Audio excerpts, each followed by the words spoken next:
Woo! What's up, everybody? Hopefully, you're enjoying this nice, beautiful Saturday. Hopefully, things are going well for you and yours. Give me a woo in the chat if you can hear me clearly.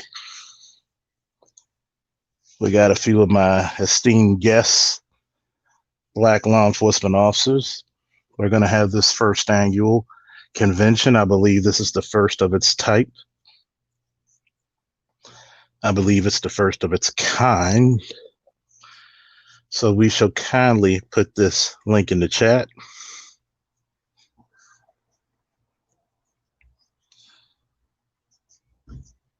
And we shall get all the law enforcement officers up and at 'em.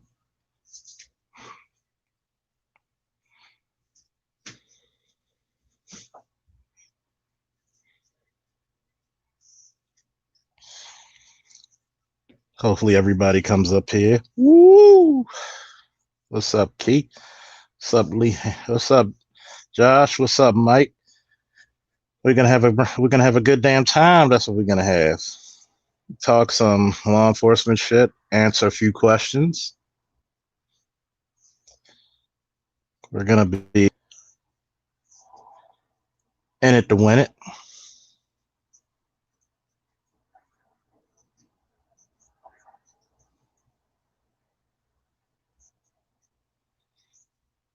We're gonna have some esteemed guests. we're going to have this splendid idea of black law enforcement coming together. Like, share, and subscribe. Donate if you feel inclined. Tell your friends, tell your family, tell your coworkers. This is the time if they have questions on law enforcement and blacks who are in it. This is a damn good time to come view it, watch it, and absorb it.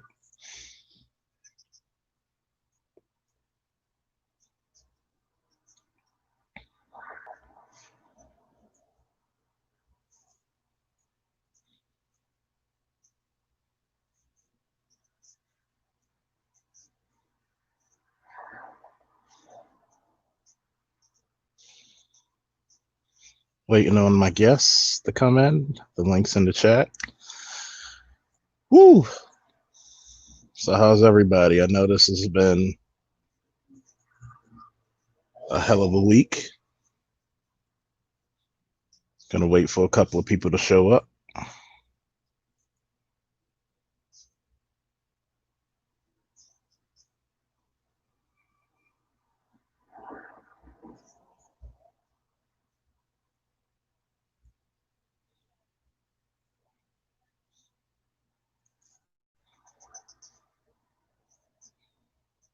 So I gotta be all. Got my boy Key up here. Woo! What's up, man? Woo! What's good, man? Woo! What's up? What's good with you? Wait, Man, I'm on the clock, man. So I might cut out for a little bit. oh shoot! Oh yeah, Mike, bring your ass up here too. Just might have to mute yourself sometimes. Josh, Leon, Terrell, Dr. T. Hassan Johnson, the Honorable. Woo! I feel honored. We got a PhD in the goddamn house. I feel honored. We're doing a Hey, what's up, Mike? We're doing a Black Law Enforcement Conference. We're gonna have to we're gonna have some questions from the chat. We're gonna have a conversation from the panel. What's up? What's up? My man Leon. That motherfucker's like if Bernie Mac was a goddamn correctional officer.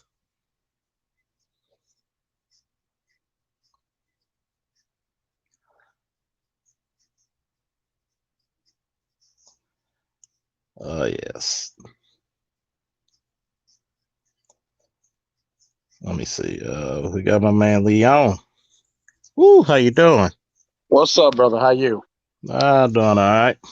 Good. Here's Leon, my boy Leon. We got Key up here. He's a federal officer. So Leon, Yes, sir. tell me how Bernie Mac feels when he goes to the goddamn prison. I'm gonna tell you a little something. I tell all of them. Tell them head count. Shut the fuck up. Oh man, we got my boy, the loose cannon, Josh. Man. Woo! Woo! Yeah, we want to get somebody text Terrell, let him know we on and we're up and at him, and we definitely like to get him in there. What's up, Miss JJ? Don't forget to share it on your community tabs. Let people know if they want to ask real active officers questions. This is the time to do it. So, hey, Key, you still there? We want to start with Key, Leon, and Josh. Tell me about your experience and years you've been in the field. Oh yeah, I'm still here, man. What's up? I'll just be Officer Key, I guess. And I work for Customs and Border Protection for the OFO, so the people that's in blue, not Border Patrol. I've been doing this for going on 2.5 years now, and yeah, federal law enforcement, man. Waste of the taxpayers' money.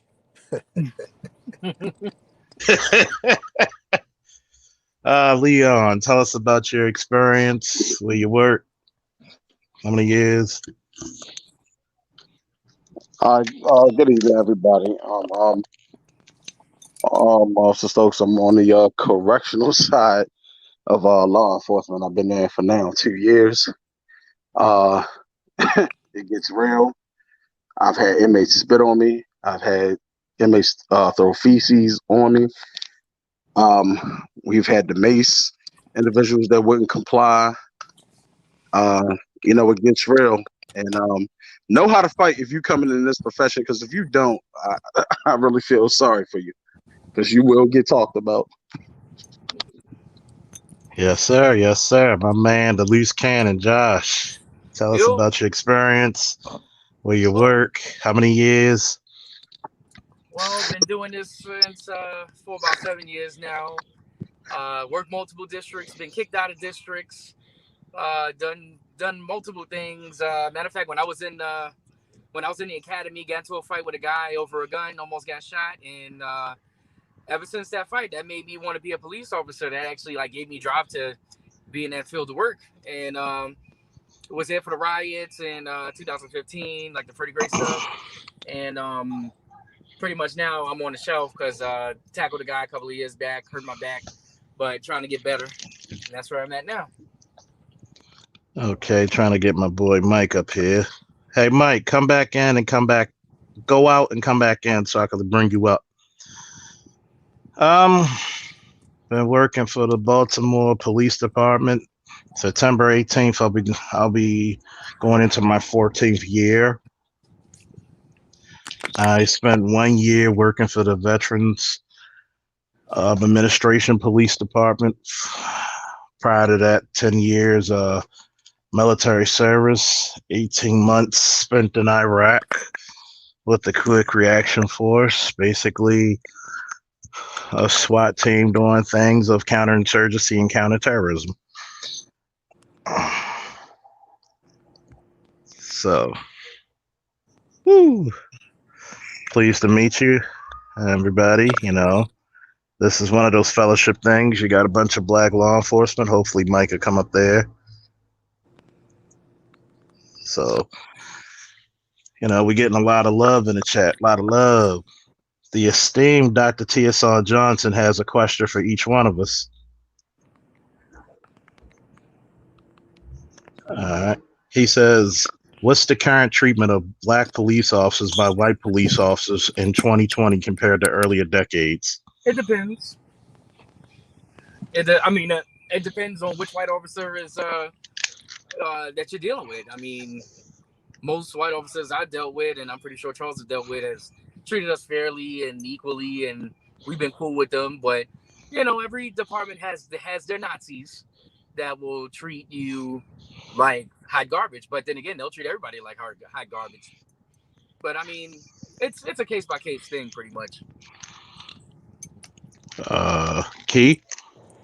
I would say I probably don't have enough experience to answer this question because, with only a couple of years on, I haven't seen enough to really give you the thorough answer.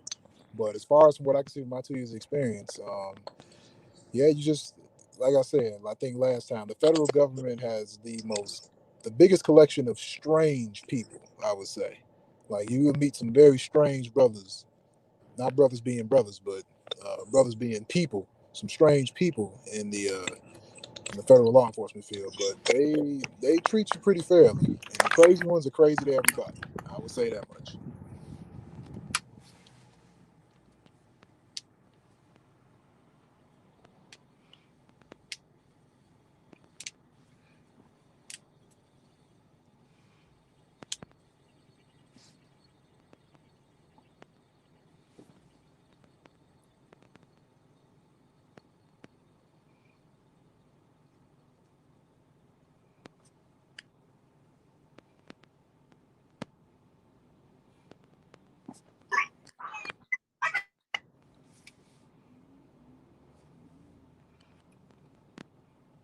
Damn, am I the only one on the mic?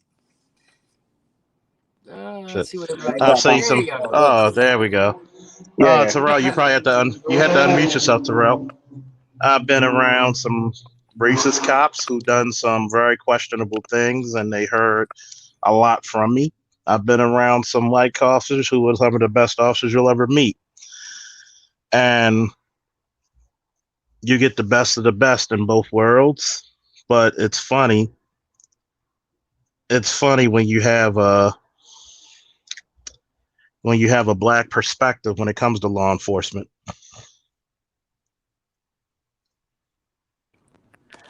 Let me see.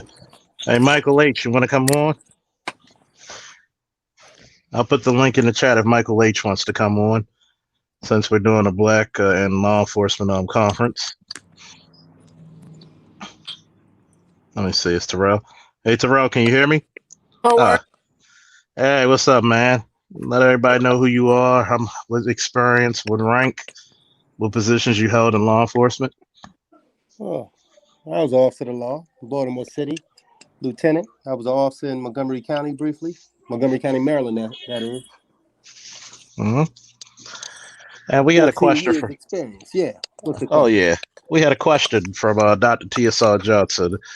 What do you think is the current treatment of black law enforcement officers by white officers in 2020? I would say I never felt mistreated in Baltimore, honestly, because there's so many of us. But when I was in Montgomery County, that's a whole nother ball game. Some of our white counterparts didn't know that it was 2008 at the time. They thought it was 1958. Like I had guys, they openly talked about black people while we sat there, and this was the 2000s. Oh wow! This was the 2000s. Guys approached me because they kind of figured, since I had briefly left Baltimore City Police Department, so they assumed I was from Baltimore. I mean, not to speak down on anybody from Baltimore, but you know, they just, it comes with a stigma. So they thought that's where I was from or that's where I grew up. So people would just approach me and say, "What are you doing here? Well, why didn't you stay there?" I'm like, "I'm not from there. I can't go where I want to go." You know what I'm saying? Like, it was just weird. It was just very weird. But I still do think racial tension does exist in every workplace, especially the police department. But in Baltimore, I didn't experience that. No. Okay. There's too many of us, which is not necessarily a good thing either. That's true. Not at all. I didn't think that was a good thing either. That was like an extension of high school. Yeah. Yeah, fucking 13th grade. It was like hanging out with everybody in detention. What school you flunked out of? You know? I like, it's we all fucked in the up. same squad. We got the same baby mother. Well, that's another story. But ooh. Am I lying? Ooh, no. Am I lying though? Am I lying? When they say police family, they weren't lying. But I say that to say we are the people. I mean, I like I said, I don't want to talk down, but when I see certain things and behaviors that's accepted with the police department, I think to myself, damn, we solving other people's problems? You know what I'm saying? Right. This guy we responded to calls solving other people's problems? Yeah. And I think it's one of those weird things, like when you said it's like the 13th grade, it's actually fucking true. Yeah. Damn. Man. That pretty much described corrections. Oh, don't get me started on that shit. Listen, Leon, I won't even comment because this will turn into a 6-hour show. I won't even comment. Let's just say it's an honorable profession, but it turned out not to be what I can say this, but I think me, Terrell, all of us, for law enforcement, we can say this, that they've hired some of the wrong people, and unfortunately, police and corrections have given hood rats come up. Well, when you turn the prison over to the inmates, this is what happens. Yes. I've worked in recruitment where we've hired certified Crips. I've worked in recruitment where we've hired people who just stepped off the stripper pole. But these are the people coming to your house solving your problems. Shout out to Right. Pop. Shout out to Think Pop. about that. Yeah. Think about that because my brother is a cop, and he was like, yeah, I can get you into the force. But it was over like the first year he was a police officer. He came over to my house drinking all the time. Like, man, I seen this, I seen that. I've been through this, I've been through that, and I'm like, and you want me to be a police officer? I'm like, I'm good. No, thank you. I got your back, but damn. He's all like, you make a good officer. I said, I don't think so. Because I won't ask questions. Yeah, it takes a special person. It takes a special kind of crazy to take this job. Seriously. Yeah, it does. Agreed. You know, my I'm mentor like, said I'm the not gonna same. be calm for this. I'm not gonna be calm to be like, obey and respect the law. No, I'm gonna be like, do you know what you need to be doing right now?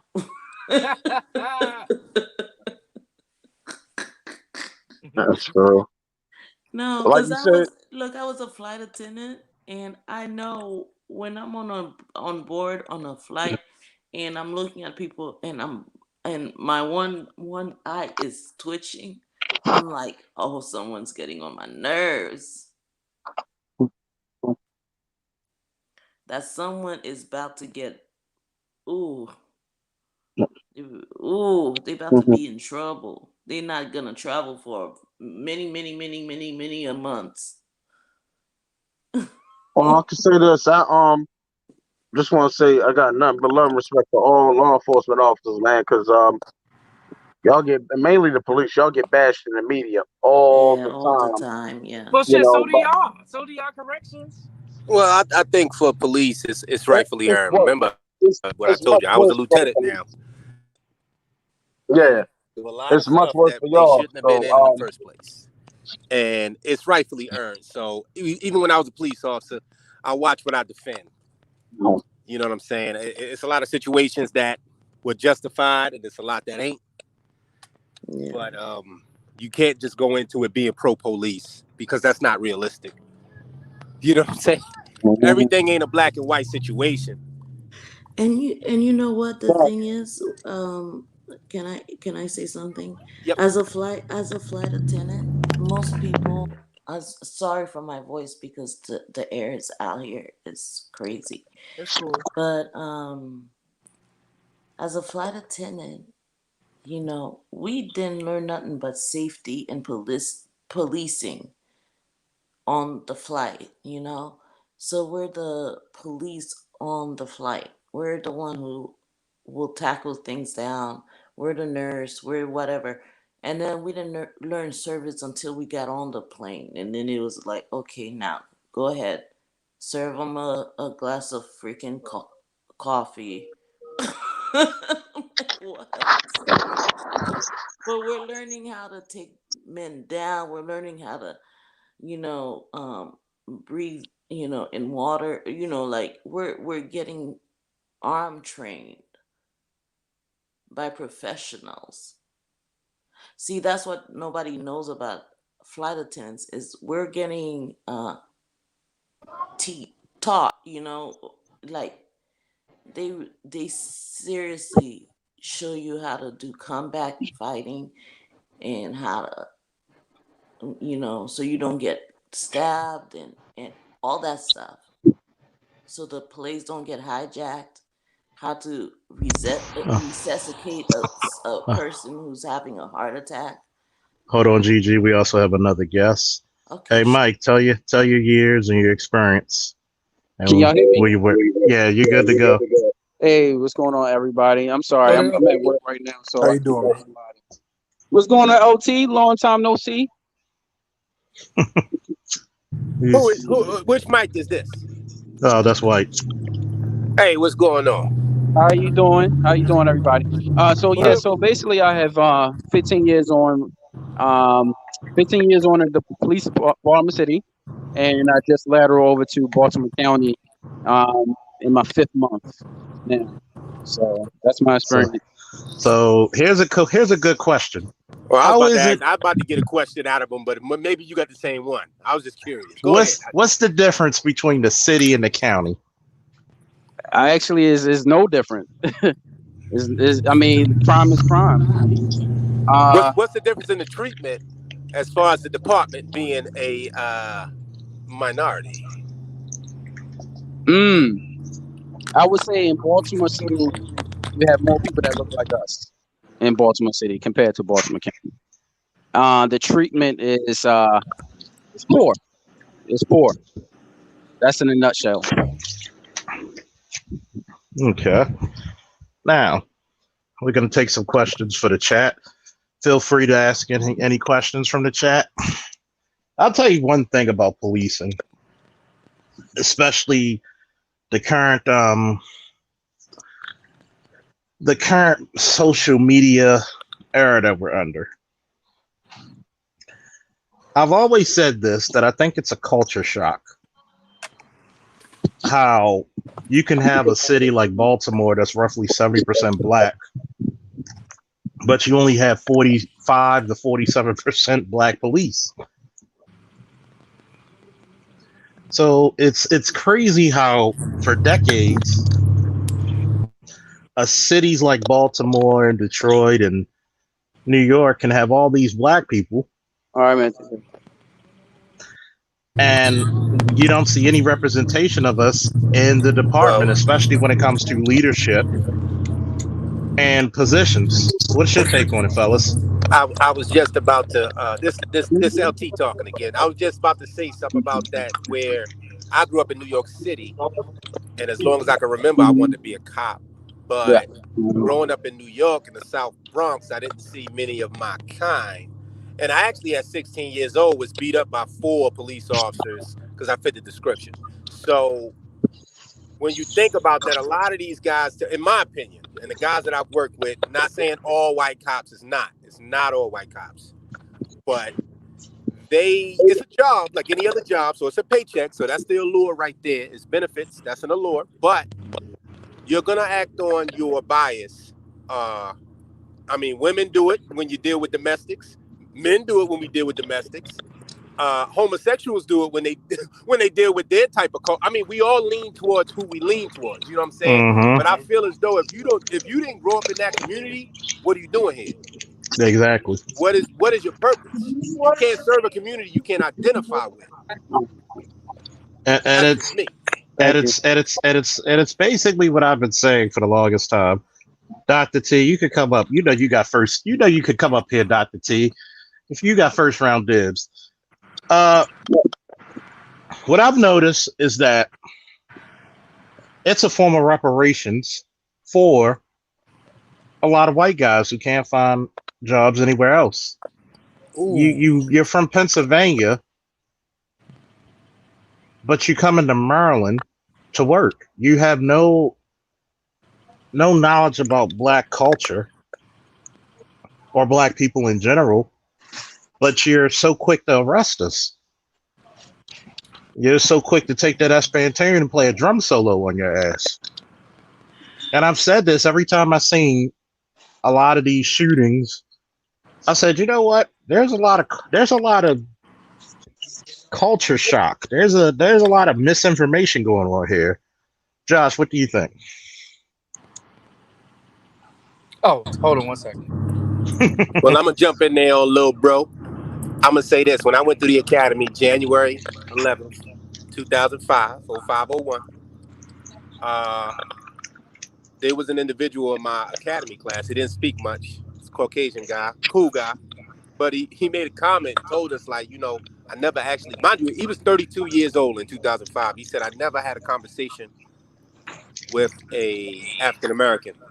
And I'm looking at him like, what? Yeah. Was he from I'm going to tell you his name after this. He's a detective right now. He came up in the Central District. And I said to myself, I need to get this. The only way you did not have a conversation with somebody that's outside your race is you avoided it. You're 32 years old. Like, that's crazy. Like 15. I've been So doing think it. about that. Think about that when people police your neighborhoods. Ooh, who's that in the background? Oh, they just muted. But go ahead, finish.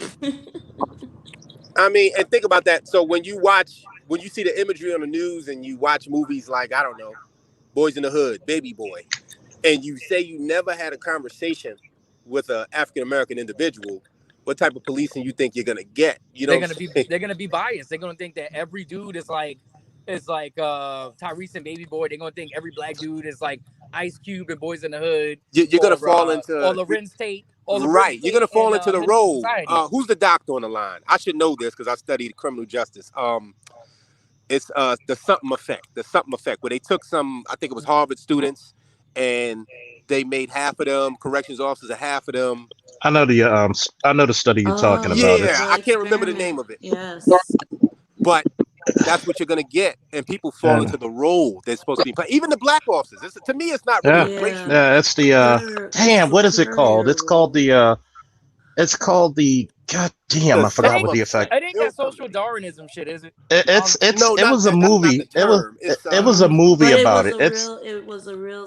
It was a movie. As a matter of fact, let's start with the H. The something effect. Yeah, I know what you're talking about. I just don't know the name. It's like they got the superiority complex. Yeah, it's like superiority complex, and it's where they thought they could, and then they were the good.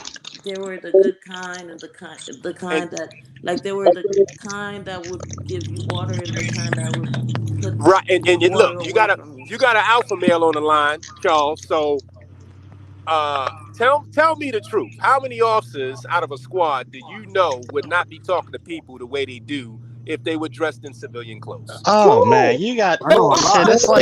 It's like at least 75 to 80%. I'm an educated brother, but I have to tone myself down when I put the uniform on. I don't have to hype up.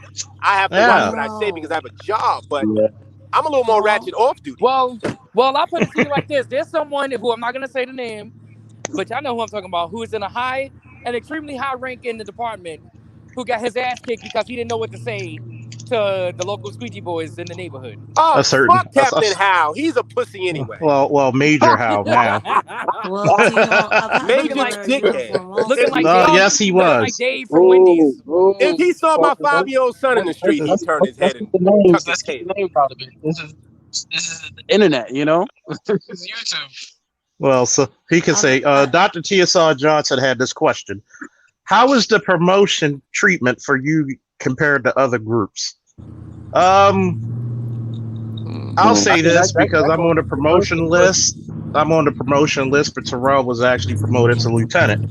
Yeah, I think I got a good answer for this, but you go ahead, Charles. I'm going to tell you, as a black male, if you're not the favorite of somebody, you're the shit of the pond. If you're not the top tier, you're the shit of the pond. Because I'm saying a lot of don't go with the program.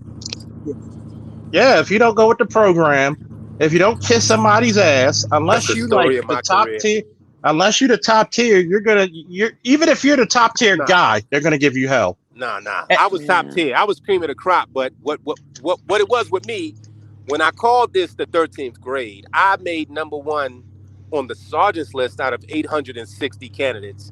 And I studied so hard for that test because I said, if I don't make the list, then I know that it's rigged. But I made number one. So when I made number one, nobody knew who I was. I always was a quiet guy. I could make friends, but I just don't hang with a lot of people. So once I made that list, everybody wanted to know who I was. So once they met me, you know, there's a lot of ass kissing that goes on in any police department. So when I didn't fall into the trap, I didn't go for the women. I didn't want to smoke cigars with the guys. I'm just not that type of guy. I have a family at home. I just want to go home. So I became arrogant.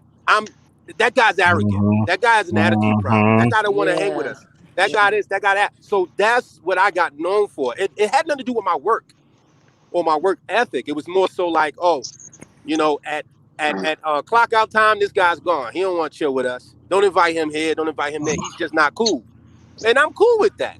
I'm just a worker. That's what I do. Okay, you know what? You're good at that. With me, I was in a office with a lot of lawyers, and I did the events, so I showed up, and a lot of the secretaries or the paralegals were like, because I was the administrative assistant, and all the other, so I was running the office, right? I was the office manager, so everybody was all like, "Why are you going to the office? Why are you doing that?" I'm like, "Cause I need to know." I showed up, and so yeah, they told me everything. And that's what usually happens in those groups when they'll talk about who they want, who they don't want. You'll literally have people sabotage you when you want to go to positions of being a detective. Yeah. I've known. Yeah, and I got erased. I could talk about my experience when I'm running around with a head cut off, trying to study for the oral exam. Yeah. You'll have sergeants. Great party. Yeah. You'll have black male sergeants take black females off the street 2 hours early to get them prepared on a day-to-day basis for the oral exam. As a matter of fact, which oral exam? I'm confused. Because I know there's 2 for females. I only had 1. I knew a sergeant who already was promoted and still giving oral exams. Oh, yeah. I know one too. I know exactly who you're talking about. And she's still a sergeant. She didn't graduate yet. It's still a sergeant. It is fun. I heard the skip students love it around this time of the year. But see, this is the type of stuff I didn't participate in. But it's funny to talk about. But when you look at our age, like we all grown, like this is what we deal with.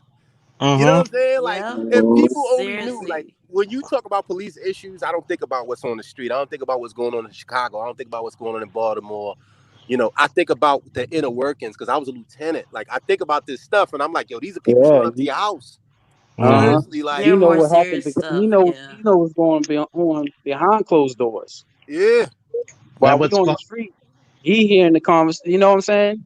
The only person he answers to is the captain and major. That's the only people he answered to. Yep. So he had to be in those meetings. Yeah.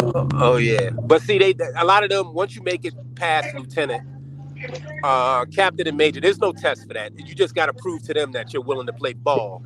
You know what I'm saying? You willing to keep secrets and do this and do that. See, me, I'm not about that. See, you got to be part of the program. Professional ass kisser. Yeah, and keep secrets. No matter how wrong it is. Yep. I can't do it. Like that wasn't me. Like, I got personal morals. And do you think about it? For everybody who's been involved in corrections and police, how many times have people tried to throw you under a bus due to your moral convictions? Hell yeah! It's an everyday battle, man. It's every day. All of it. Here it is. I'll tell you. My brother's a cop, and when he would come home, and he would just come over just to raid out bar kind of and just speak his mind. And then he's all like, man, the only thing that gets me is the babies. And I'd be like, damn, that's, Yeah. I'm like, damn. When he would say it, he would be like, man, that's the only thing. And then I can deal with that. I could deal with, like, what were you saying, Terrell? I was gonna say I could deal with that street stuff, even the most messed up stuff. But when it turns on us, we held to a higher standard. So when you have a captain that gets beat up by a sergeant because he's sleeping with the sergeant's wife, and they sweep it, and it's on duty, and they sweep it under the rug and act like it didn't happen, and it hits the news and everything, but they don't have all the bits and pieces that we have. It just makes me think, like, yo, these people just handled a murder yesterday. Like, you know what I'm saying? Like, you got a serious job. Take it seriously, yo. Go home to your wife. And I think that's the fucked up part about it. It's like, I'll say this before I go to big discussions question. I've said this to many female officers in my 14 years. I said, don't be 2 types of officers. Don't be the lazy chick who doesn't want to answer shit, always trying to scapegoat. And don't be the chick trying to open up your legs and you got more bodies at the district than Arlington National Cemetery. And then you get mad when everybody's caulking behind your back, calling you a hoe, when you have whole tendencies. But you know what? It's hard to convince them that when, to be honest, I'm just calling like I see it. I can care less how anybody feels, but the people coming out today, your credentials have nothing to do with the college degree that's on my resume. Yeah. It has everything to do with being an attractive female or being a homosexual male, because you're going to go far in the police department as long as you have one of the two. Ooh, we about to touch that with a little bit. Hold you have on. one of the two. Listen, bro. Listen, my mother taught me wrong. She told me to go to college. I got $120,000 in student loans that I have nothing to show for because it didn't enhance my career because I don't perform fellatio at work on men or women. Don't do it. Don't. And I don't identify with the LGBTQ, so you're not gonna go nowhere in any metropolitan police department. You'll be called stuck up. But I let You'll be them called think stuck up, about it. and that's who I am. I'm stuck up, bro. I also, like, I want to point out too, and you'll agree with this. When it comes to law enforcement, it seems like black officers are measuring how many black people we can lock up compared to where the other side of the coin. But the measurement is how many donuts we bring in per week. You're coming in and out. You're coming in and out. Hey, can you hear me now? Yeah, you're good now. Yeah. Oh, okay. So far as measurements goes, as far as black officers are measured on how many other black people they can lock up compared to the other side of the coin is how many donuts they can bring in for roll call. That's good conversation though. Yeah, and I swear to God, the other side of the coin, they are not doing no type of work, anything. Whereas though we have to do all the work. Yeah. And it's sad because I'll say it from this way: you're judged from white male, white female, black male, black female. Those are the great dividers. Wow. And that says a lot. And I'll be truthful.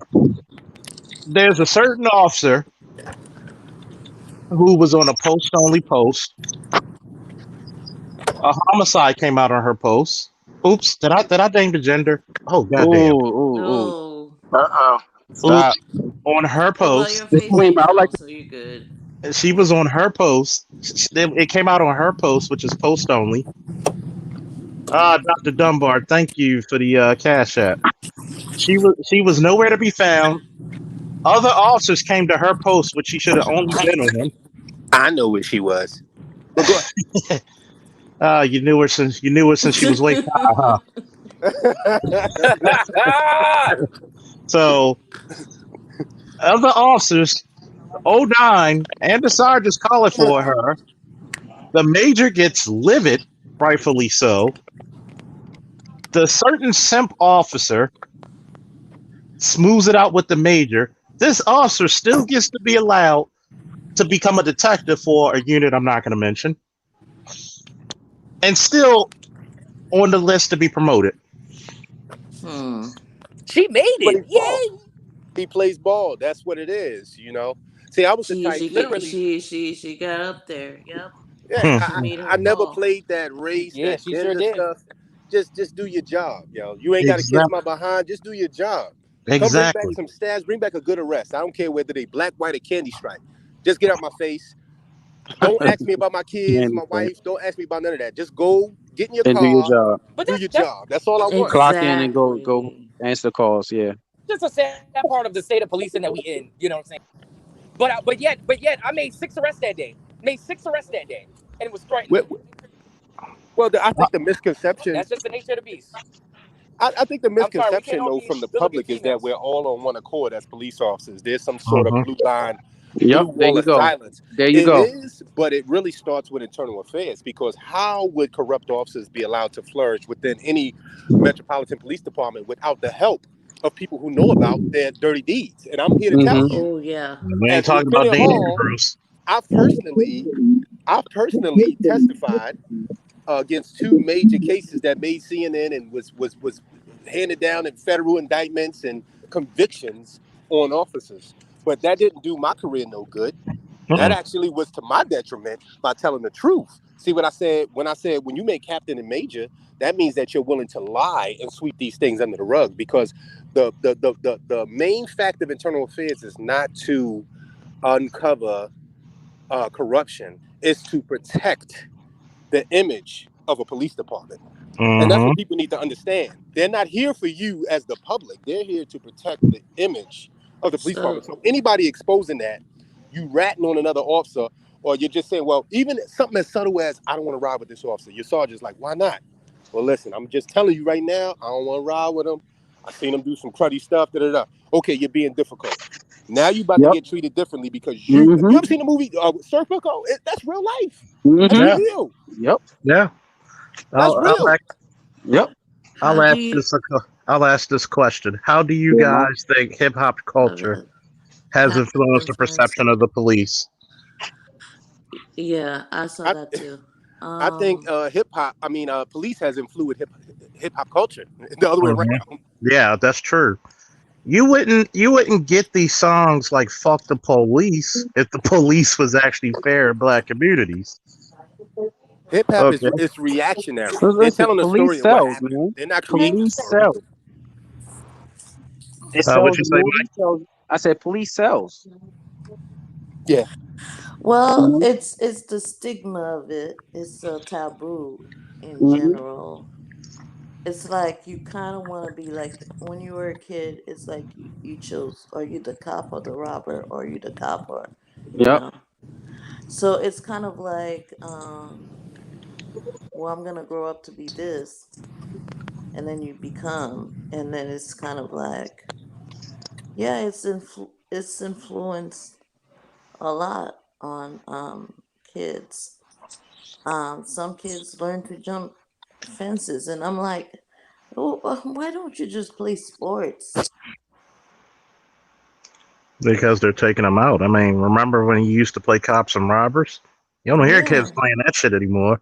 Everybody wants to play the robber because it's more lucrative, and because everybody hates the police. Even if you've never been stopped by the police a day in your life, it's just popular to play with the police. To hate the police because it's all in it's all in the imagery. It's in the mindset. It's in a lot of bullshit where if one cop does something wrong, you're all guilty. But yet, in the court of law, we got to look at you individually. That's why this morning I did a quick podcast about Brandon Tatum. A lot of shit he's done and said has pissed me off. And I'd only looked at 2 fucking videos. I'm like, get the fuck out of here with this guy. And I'm like, how you gonna bring up and for Mike and Terrell, I know Leon, Gigi, and Josh was there. This guy who's a cop, black guy married to a white woman, I believe. He brings up the whole record of Jacob Blake and says, well, he was a criminal. Like, look at his record. When you go to a call, I'm not supposed to approach it because of your record. Now, it may be an indicator of, okay, what kind of crimes you put, but I'm supposed to be concerned with what's in front of me right then and right there. You're right. But yet, Kyle Rittenhouse, a 17-year-old pudgy bastard with an AR-15, whose mama drove him down to the city, because if I was the state's attorney, I'd charge his mother for child endangerment as well, or some type of endangerment. You decide to take your untrained, too damn young to do anything ass to go protect the fucking gas station. Yet you want to live these Call of Duty dreams from a whole nother state at that. From a whole nother state, whole nother county. But yeah, Brandon Tatum called this guy, well, he looks like a fine, upstanding gentleman. I've seen the pictures of him helping out in the community. Get the fuck out of here. Get the fuck out of here. Yep. Hey, when you get a chance, can you highlight Vernon King's question? Because I think he has a good one. It might have been answered already, but I think that should be a highlighted one. Dr. Johnson, thank you, sir, for your cash app. Woo. Let me see. Vernon King. Are cops more cool with higher ups allowed to give vague reports of altercations that would otherwise get them in trouble? Not in this culture of No. policing. No. I want you to realize this. They are so charge happy now. Lateness will get you blue teamed. Oh my God. Shit. Coughing will get you blue team. Literally. I came in the door 11:01, man. They made me right. And first of Look, all, forget it. If a you lot forget to of turn the your camera higher on a call, you will be written up. They don't play. If you and don't sign in to your Power DMS, which is this online e-learning thing that they make us do, you will be Mhm. written up. They don't care. and a lot of the higher ups don't show themselves as who they are. They disguise themselves, not How you doing? necessarily, but you wouldn't even know who they were. Which is very true because there's an image. Because when you reach, like Terrell said, when you reach the rank of captain and above, you are, what's up, Chaos? Woo. You are basically appointed. And your role is to kiss the community's ass. Not to tell the community the truth, but to kiss their ass. And I'll tell you, That's that'll blow a non-law enforcement individual's mind is that most of the people wearing those white shirts out there on the street have not spent any time on the street to Thank know you. how to write a report that they're approving.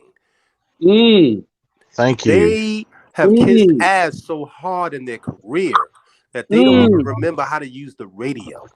Exactly. During the riots, I worked human resources where some of the detectives did not know where to locate their uniforms, and when they did, they could not fit them. Wrap your head around that. I'll go one better. Wow. Right? I'll go I one didn't even know better. that. How is a guy? And thank you to Trev 211 for the cash app. I'll go one better. It was a guy when I was a hire, pre-hire. He was a cadet. This lollipop head motherfucker somehow in the span of 6 years, makes it up to lieutenant. How the fuck do you still get to make lieutenant and sergeant? Well, sergeant then lieutenant, when you were charged with cowardness twice.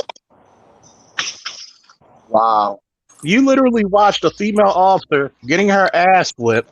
I know exactly who you're talking about. Oh yeah. And you bored it a little bit. I said I know exactly who you're talking about. And I don't like him because he took my parking spot in headquarters. Is that petty? I'm petty. That's my lawyer name, Ada White Petty. That dude, if you listen, the difference between me and him, we both young. I'm older than him though, but we both made it young. If you drop me off any neighborhood you choose in Baltimore, whether I got plain clothes or a uniform on, I'm comfortable. I'm good. Him, and he grew up in Baltimore. Him? Oh, he's about as scary as Mariah Carey. He'll get in the trunk of his car and pray to Jesus. But this is who you got out there. He's leading troops. There's some guys over there beating up this guy. He was like, "What are you telling me?" Well, you're an officer. Oh, I took the badge off. Exactly. How do you think about it, fellas? How do you get charged with cowardness twice? And then what made it worse, he used his badge. He used his power going into personal records. I guess he liked this female, right? You remember all the stories, don't you? I might have more details than you. Go ahead. Go through the records. Go off duty to this female's house and try to make up some bullshit story that he was checking on her. Oh man, I know exactly what you're talking about. Yeah. Yeah. But you allow these that's another problem we got too. You have police officers who use their position because they think that uniform means that they're Superman. So they do things that they wouldn't normally do if they worked at Amazon. He denied that last position twice, and he was appointed that position by a commissioner, right? Mm-hmm. That's what I heard anyway. And yes, Dr. T.S.R. Johnson, you can have the charge of cowardice, which is a failure to act. Let me ask whoever said that he was appointed at that position by a commissioner. Let me ask which commissioner that was, and I'm gonna give you one word. I'm not saying that. No. If it starts with a D and ends in an A, I'll say that's homosexual activity. That's what I'm talking about. Mm-hmm. Y'all see, listen. If I talk to y'all long enough, people will look at me and think I'm crazy. But I know stuff, you know. Like I'm telling you, yo, it's crazy. This job is no different than McDonald's. Exactly, and you got to think about it as a black officer. As a man. Go ahead, Terrell. I'm just saying, as a man, there's no raise you can give me. There's nothing you can promise me to get up underneath your desk, and you're another man. Matter of fact, when it comes to my profession, there's no raise you can give me or no money you can give me to get up under a female's desk because we're at work. It's separate. Mm-hmm. You know what I'm saying? I firmly believe that's why a lot of people on the job get fucked with, because if you're not willing to be on the team, they're going to try to get you out. Exactly. You got to That's what it is. If you're not playing with balls or playing ball, you will be dealt with. And I'll say I've this. seen officers get together and write a false report to gang up on an officer who was telling the truth. Mm-hmm. Oh, I've seen it happen. The first lesson I learned in the academy is the one with the pen. He who has the pen has the sword. And guess what? They always used to tell us the pen is mightier than the sword. Exactly. So, and what that really means is we will lie to make sure that what we say is true. So if they would do it to other officers, what would they do to a regular citizen? Mm-hmm. I'll give you a more recent story. Shoot, I had a sergeant lie on me to try to get me fired. Because I was different from the rest. I didn't lock people up for nothing. You know, I had plenty of situations. I wasn't part of the program. Uh-huh. I had plenty of situations like that. I'll go to a recent story. You know how you get some time on, you become like the official uncle or big brother to a lot of officers. Once you get some time, a junior officer actually called and said about this newly promoted female officer, she who will not be named, literally walked into where he works in operations, walked into his office where he was verifying to see if he had to work patrol for his detail for that day. Remember, he's only been promoted for a month as a sergeant. She busted in the room, and he's surrounded by white officers and his white sergeant to give you a little bit of ambiance and environment, what's going on. He said, well, let me verify with my sergeant to make sure if I have to work or it's somebody else's turn. She gets on the radio. Everybody who's a cop knows the radio is what? Recorded. She gets up there and she says, well, 31 is being like a woman right now, so he needs 10 more minutes to get ready. And he calls me and he says, Falk, what should I have done? I said, you should have wrote her ass up. Yeah, I was about to say the same thing. Yeah, but the victimization don't work both ways. Was he a black male? Of course. Let me explain something to you. In America, as a black male, you can't be a victim of anything but a homicide. Your feelings, and even if you're a victim of homicide, in the back pocket, in the locker room, in the clothes you took off before you put that uniform on. Even as a victim of homicide, you shouldn't have been there. Yeah, it's your fault. It's your fault. But yet, if roles were reversed, EOC, IID, and anything else in the alphabets would have been disputed. Bruh. The only time you have rights in the department if you're under the alphabet committee. You ever notice something about me, Charles? You know me for a while, man. You ever notice something? I'm one of the few guys you know that never got an EEOC complaint. Ever. One of the few supervisors to never get one. You know why? because when females walk around me, my eyes drop to the floor. I have no eyeballs. I can't even see. I don't have my glasses on. You know, I can't even see because people will set you. I had a female officer, you know who she is, 6 a.m, towards the end of my shift. She walks in my office, turns her back. Hey, LT, and gave me the eye. You know the eyes I'm talking about, like the eyes that melt you. I just put them down to the floor. Then I look up. She's still standing there, like looking back. She's supposed to be looking at the schedule, looking back, ass out. I'm like, okay. I'm not going to finish my work. I'm going to just pretend I'm staring at this and figuring out a algebra equation. And that's how you do. You keep your eyes to the ground like you a slave. Because they're looking to get you. You don't mind if I tell these people some game? Like, I'm gonna give y'all some game. How many of a brother fuck up is by looking up. Like Terrell said, a lot of these females will set you up because guess what? For 3 reasons. Number 1, if it's domestic related, you're both suspended, but it's going to affect you more. Number 2, you get her pregnant, you're a guaranteed child support check. Oh yeah, you done. Number 3 is if you're a supervisor and you're her supervisor, she's always got that big joker or that drawer full in her back pocket. They'll get you put off your own shift.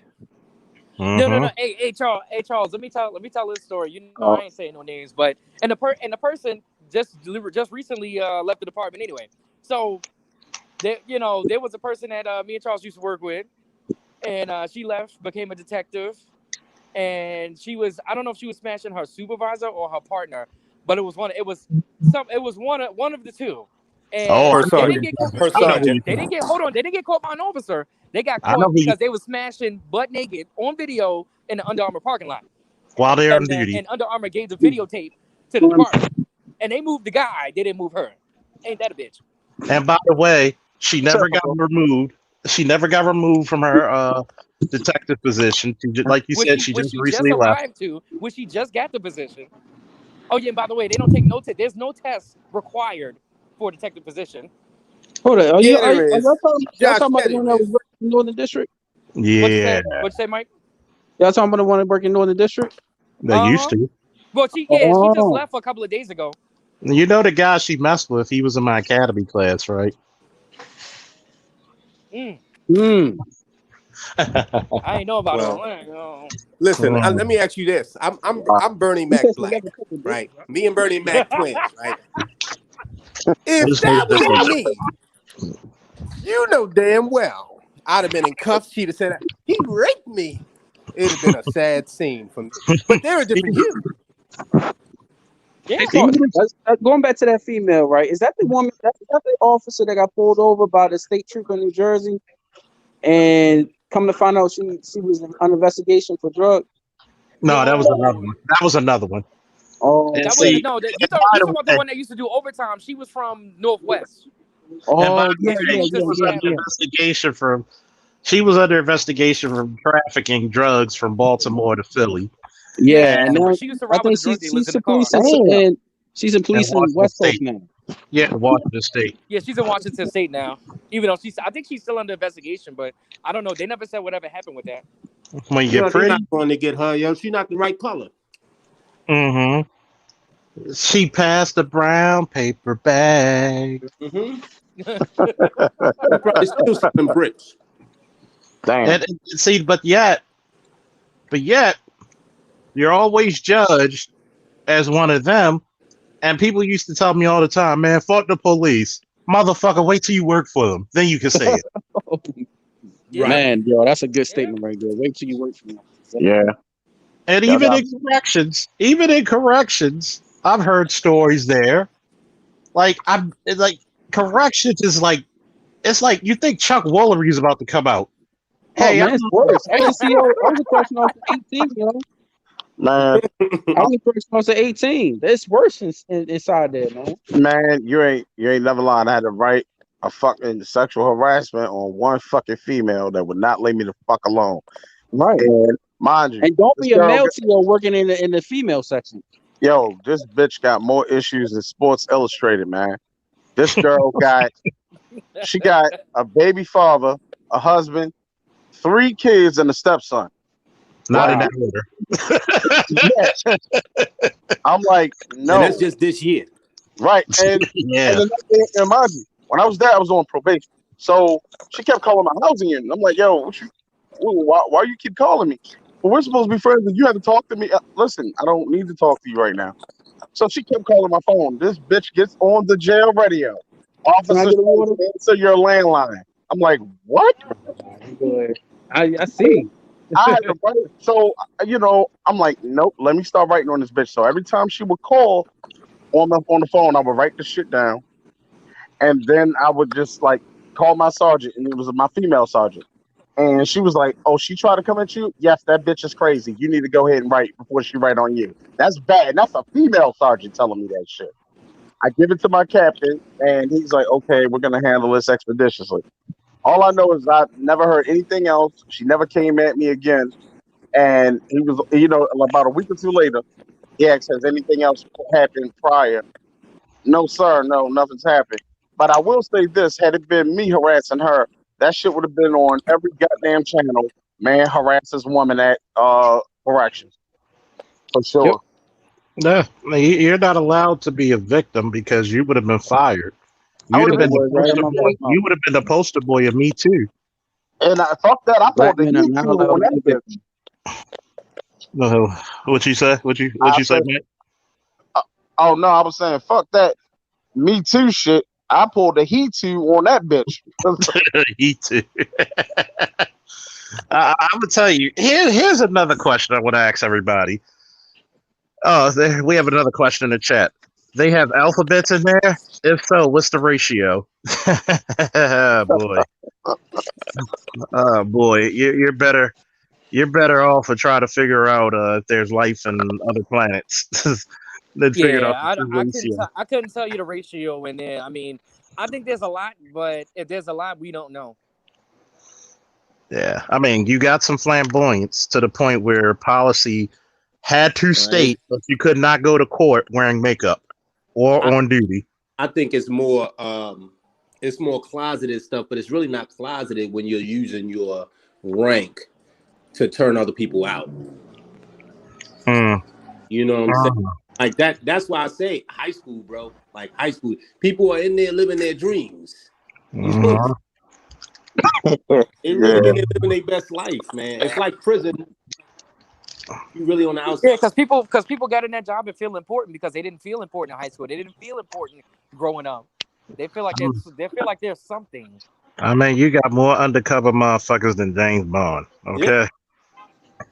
And I'll say this. I'm not picking up on yes, makeup on duty. They literally had to write a policy to keep men from wearing makeup on duty. Oh, it's happened. Don't call him a man. He'll be offended. You'll be written up. There was a guy who went to court dressed up as a girl and confused the suspect, and the suspect was, when they asked the suspect, do you identify this person to be an officer? And he was like, no, that's a woman. And they had to change the entire policy because he tried to switch it up, do a little switch up, and look different than he did when he locked him up. You can't go up in the courtroom talk about you made me feel. They're not playing that. You cannot go up in the court dressed up like this. TQ would be embarrassed. Like you cannot go in the court dressed up like that, okay? You're a bail officer, you cannot do that. It's unbecoming. You're embarrassing the department. Makeup on duty, yes. I'll even say this. I'll ask this very important question for the panel. This is a really burning question. I kind of know the answer, but I want to hear everybody's take on it. Mm-hmm. Do you feel as though that civilians disrespect you more than the white counterparts? Or do they relate to you better? What do you mean? The white officers? Or yeah. I've never been disrespected. I mean, when I was in Montgomery County, yeah, but I've never been blatantly disrespected by a white officer. I mean, or citizens. Nah. It's always your own people. For me, it's always your own people. Yeah. Because I've always had incidents where people would. I had a few incidents where people would listen to the white officer, and it's my fucking call. I'm the primary. What you about said the same exact thing. You said the same exact thing, and he rather listen to them. I had an incident like that where I was working a desk with Yolanda Irizarry, my homegirl. She just retired a couple of months ago, and some racist white dude comes in the district, and he started telling her to go back to her country and all that. And I said, look, I got up and told him straight. I said, look, you ain't gonna be coming up in here with that bullshit. I said, because you'll get fucked up quick. And the guy didn't even look at me, didn't even acknowledge me. Kept yelling at her, and I kept getting loud with him. And the people from the back of the district had to run to the front. And long story short, he got kicked out of the district. I'm just looking at that. I dealt with plenty of racism from civilians. Oh yeah, and I've dealt with plenty of shit from a black guy coming up here on the desk, and he's like, "Man, you don't even give a fuck because you wanted them. Wanted what? You wanted them cooning officers." Oh. I said, I know that I have this boot on, sir, but I still have one good boot for one more time to put it up somebody's ass. He's like, you lucky you behind that door. Shit, you ain't say nothing but a word.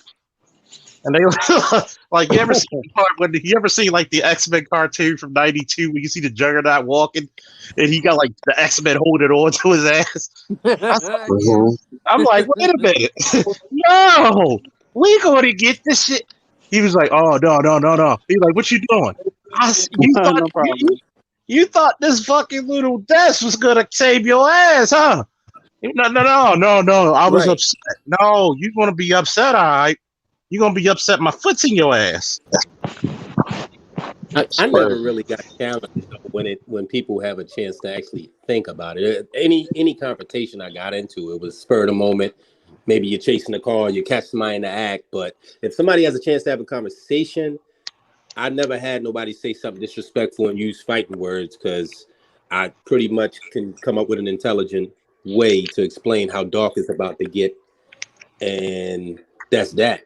But I never had to go there. I never had to take it there on a personal level. Always business. Always about the call. Always, I never had nobody get out of pocket.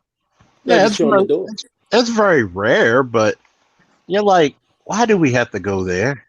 Like, I'm not trying to fight. I never had to take it there. Unfortunately, that's the complete opposite of my first 2 years. It was like Friday night fights. I ain't going to jail. And then it's like, come on, man. Why are you trying to ball your fist up? Let's talk about it. I'll buy you a beer.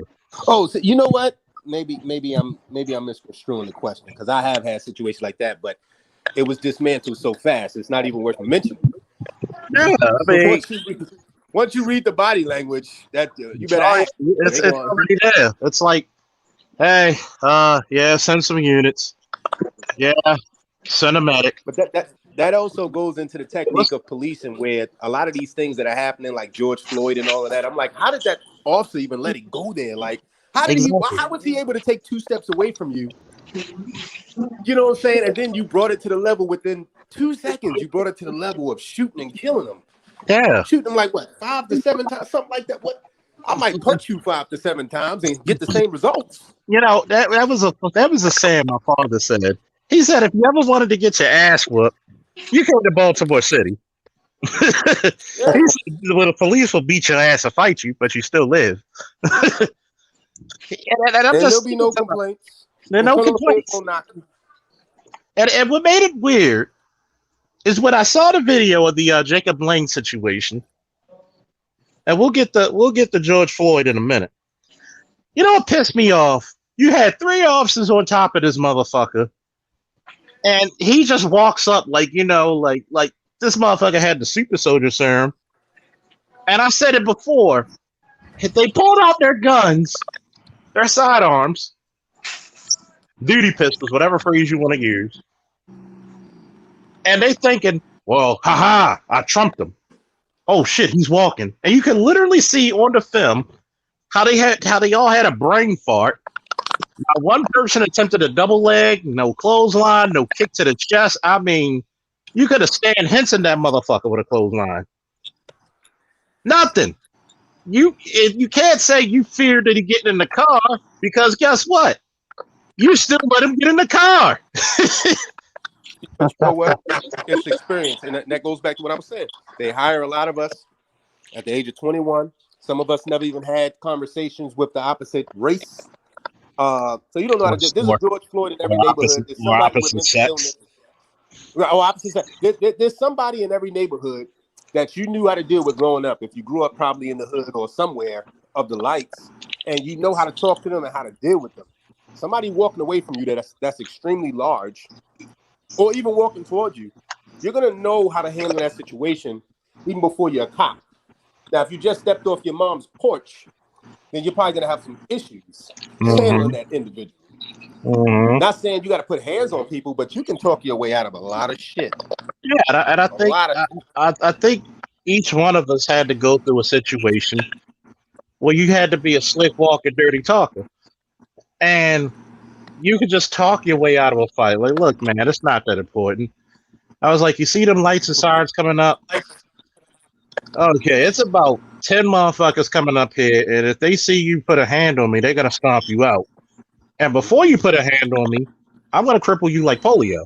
It's not worth it. Like, he said like polio. And it's like, see, it's easy for you to say, man, but you know, like I don't want to be that guy. But when you have that 5'6" brother, you know, I mean, I know you work out, brother, but you 5'6", them threats kind of empty, brother. I'm just saying. See, I'm 5'10", so it's like even 5'6" guys I've known who could fight their ass off. Like, oh yeah, shit, those are the motherfuckers you really got to be fighting. Like this quick boy. Oh yeah. Oh, I was about to say, and sometimes you got to look out for females too. Chivalry is dead. Bro, I have Jesus. Yes, sir. I had a female turn my face into a Wolverine victim because I wanted to be timid. I was locking her father up, and she showed me what the business was. I ain't gonna lie, she got the best of me because I wasn't expecting it. I mean, I've been hitting the face with females. Slapped me so damn hard, she split my lip. I mean, damn. Allegedly. Well, this one turned me from. She had me looking like the lights out of pork. She took all my skin with a nail. Allegedly, you know, she did see the back of my hand. Allegedly, but it's and it's funny because when you get into these situations, there's an echo somewhere. I'm calling you back to the head of night. Hold on. I love that echo. But when you get through situations like that, everybody looks at you as the worst person ever. And instead of seeing the whole thing from the totality of the situation. And once you teach black people, look, our biggest problem is getting emotional. Look at it from the totality of it all. Amen. And when you actually, that's why when people say you ought to defund the police, no, you shouldn't. You should give them more money. Basic boxing, basic wrestling, basic training. If I fall to the ground and I can't get back up, it's my job to lock on or break whatever the fuck I get a hold of. A good boxing punch, somebody, huh? That's pretty much part of the job. A lot of officers are timid and don't want to get confrontational on a physical level, but it's part of the job. And if you're not willing to get your hands dirty, then, you know, Amazon is hiring. I mean, somebody will take you because this is one of them jobs that you might not come home. You gotta be quick. You can't let the person get the jump on you. And we'll talk about what I did to you later. No, but that doesn't mean you go around shooting everybody either. No. What are you about to say, Key? I was gonna say, and you know, so in my environment, I say my environment is probably the safest out of everything, because at least not down on the border isn't as safe, but at least like back at the airport, because you know you're in a controlled environment. But like, you know, when we got to go serve these warrants and stuff like that, and it's so funny, man. It's like I thought everybody was officer, but when we got to serve, hey, where's Johnson? Get Johnson. Get the big motherfuckers. You know, it get on my nerve. I'm like, hey, everybody go and train, but then it's like, oh, we got to get Yeah, go get him. I'm over here chilling. Oh, now I gotta go. I'm like, oh, it's always me, huh? And then I gotta talk to And how tall are you? the black lady cussing me out, and I'm just like, man, I'm like literally like all he gotta do is just go handle his business. Like he gonna get food, water, clothing, everything. He gonna be okay. I promise you. I promise. I'm over here getting And how cussed out tall in are 6 different languages and shit. It's annoying, man. and how tall are you? I'm 6'5". Let's see. Of God course damn. you're gonna be cussed out. You know, motherfucker look like a whole pro wrestler and shit. You know, like yeah, like you know, He need 2 salaries. Goddamn it. No, let me you tell know. you something, man. Them Western European people, they don't care. I have to say though, no, Eastern Europeaners, they got this factor in them that they just do not care. Like, will say anything to you, try to fight. As the only person at my job where I was like, they would really try to come at you. Whoops. I'm kind of glad he said that, because I spoke to a lot of people about the different situations that happened lately, and they're like, well, look at how, and these are black people talking now, they're like, look at how we act. Look at how we act. We have to be more aggressive with black people. It's not necessarily true. You know what I'm saying? Black people might come off more aggressive because they already know how it's going to end. You know what I'm saying? They already know the history with the interactions that police have with black people, but we're not the most violent. History will tell you that. I will even go as far to say I wonder if Dr. T.S.R. Johnson is still in the chat, but he just came off. He teaches at Fresno, and they were talking about black male privilege, and we all know it's a farce. Even Dr. T.S.R. Johnson said it's a farce. How the fuck are we privileged? What is that? Yeah, black male privilege. I don't know what is that, and where do I get it? I didn't get my card. Is it? I wasn't aware of this. You know, is it like the star that you get when you're playing Mario Brothers? like really? Like, when y'all die by police hands, is that a certificate you get after getting your ass whipped by the cops? Wait, y'all say that again? Wait, y'all say that again? So he actually said, some chick said, you remember it after you killed by the cops. Well, evidently she been listening to Biggie Smalls. You're nobody till somebody kills you. Shit don't work that way. Look, like we gonna be in heaven talking about, yeah, worship my ass. It don't work that way, motherfucker. We dead. But anyway, any real post officer, and I don't know if y'all can relate, any real post officer, there's something giving some take when you're dealing with killers, like real killers and drug dealers. Like my first post, I even came to an agreement with the local crew and let them know, like, listen, as long as no bodies drop, I don't care what you're selling, because you're not gonna draw nobody's attention if there's no funerals. And that's the agreement we kept until a body dropped. And then we shut it down. Mm-hmm. I mean, I kept my word as long as they kept theirs. On the podcast this morning. Yeah. Mhm. That's how especially on the Pennsylvania Avenue area. Yeah. You ain't stopping that. I can't make no deals over there. All they understand is they need to bring back old school policing over there. I'm sorry. They have hey, well, we really old school policing. You need like some wide urban shit over that bitch. God damn. I know it might sound wait. Break that down to old school for me. Yeah, you do need police officers cracking heads over old there. school. Like, well, you take it ridiculous. Most of them hard headed. You ever see that old wooden nightstick made out of Coca-Cola called an Espantoon, which is like Baltimore's famous for making the modern nightstick, which is the Espantoon. You know, it used to be like this in old school policing, where you had guys talk shit to you and they would stand toe to toe with you. So you took that nightstick and you raised it like fucking He-Man about the call of Grayskull, like you swung it like an angry god. Like, didn't I just talk to you motherfuckers to get the fuck off my court? That's how fucking North and Pensy would be. Okay? And just like Glenwood. Glenwood looks like The Walking Dead, and there's times I felt like Rick Grimes. Like, you just have a different mentality in certain parts of the city that there's no way. Let me see. BMT said, what's up, BMT? Does detaining terrorists and killers count for law enforcement? Yes. It absolutely does. Absolutely. As a matter of fact, you wouldn't have caught Lee Malvo if it wasn't for a Baltimore police officer. True. Identifying him. Facts. Northern District, Burger King lot. Mm-hmm. Facts. You wouldn't have caught him. He would have been still shooting people up this day. And you gotta understand something. Like, I'm like, most police, especially the black ones, are very respectful. Not saying white people are all bad, but you have some decent white officers as well.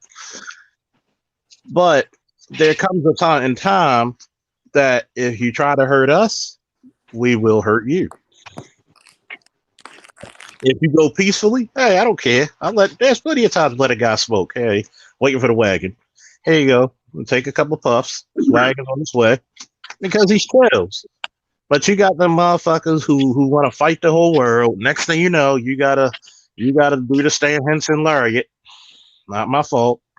Like, I'm like, dude, why do we have to go there? But I'll tell one thing about it on York Road. A lot of the dudes are honest. They be like, yo, that's the cop right there who whipped my ass. I ain't gonna lie. At least he gave me a fair one. And I had individuals whoop people's ass in front of me because they was about to get disrespectful. Mm-hmm. They're like, oh no, not him. Mm-mm. Mm-hmm. He the reason your mom's bills is paid this month. Shut up. Mm-hmm. I had OGs tell the younger guys, man, this cop here, don't you talk to him. I said either two things gonna happen. Either we whip your ass or he's gonna whip your ass.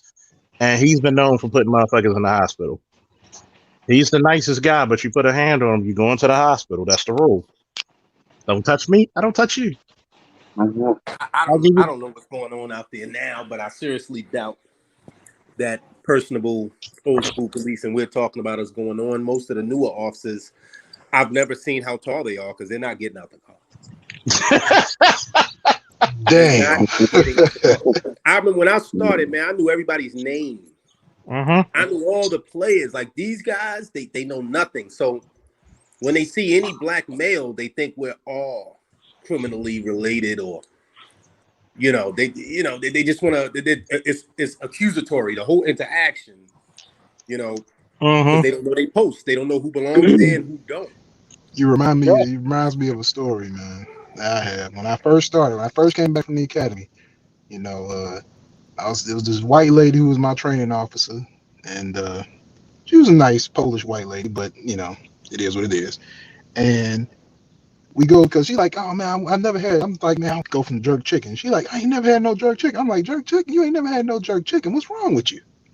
So I'm like, all right. I'm like, we'll go to where I'm from, Southside Chicago. Anybody know Caribbean Jerk Palace right there on 79th? For anybody in Chicago, I go there. We pull up. This lady is shook. I mean, shook, like just scared. I'm like, man, what, like this? And the area ain't even that bad. It just looks urban. You catch my drift? I like them areas that really ain't even that bad. It just look urban. And she over here looking around like, I'm like, oh my God. Ask me if the car's gonna be okay. I'm like, come on now, don't.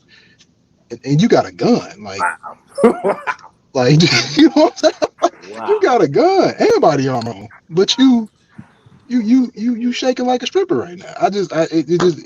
And after that, that's when I knew. I was like, all right, well, that's it. Like, like they don't even think they got black friends. I'm the only black people they know and stuff, and it just makes me wonder, like, if something had to go down, like, what would she do?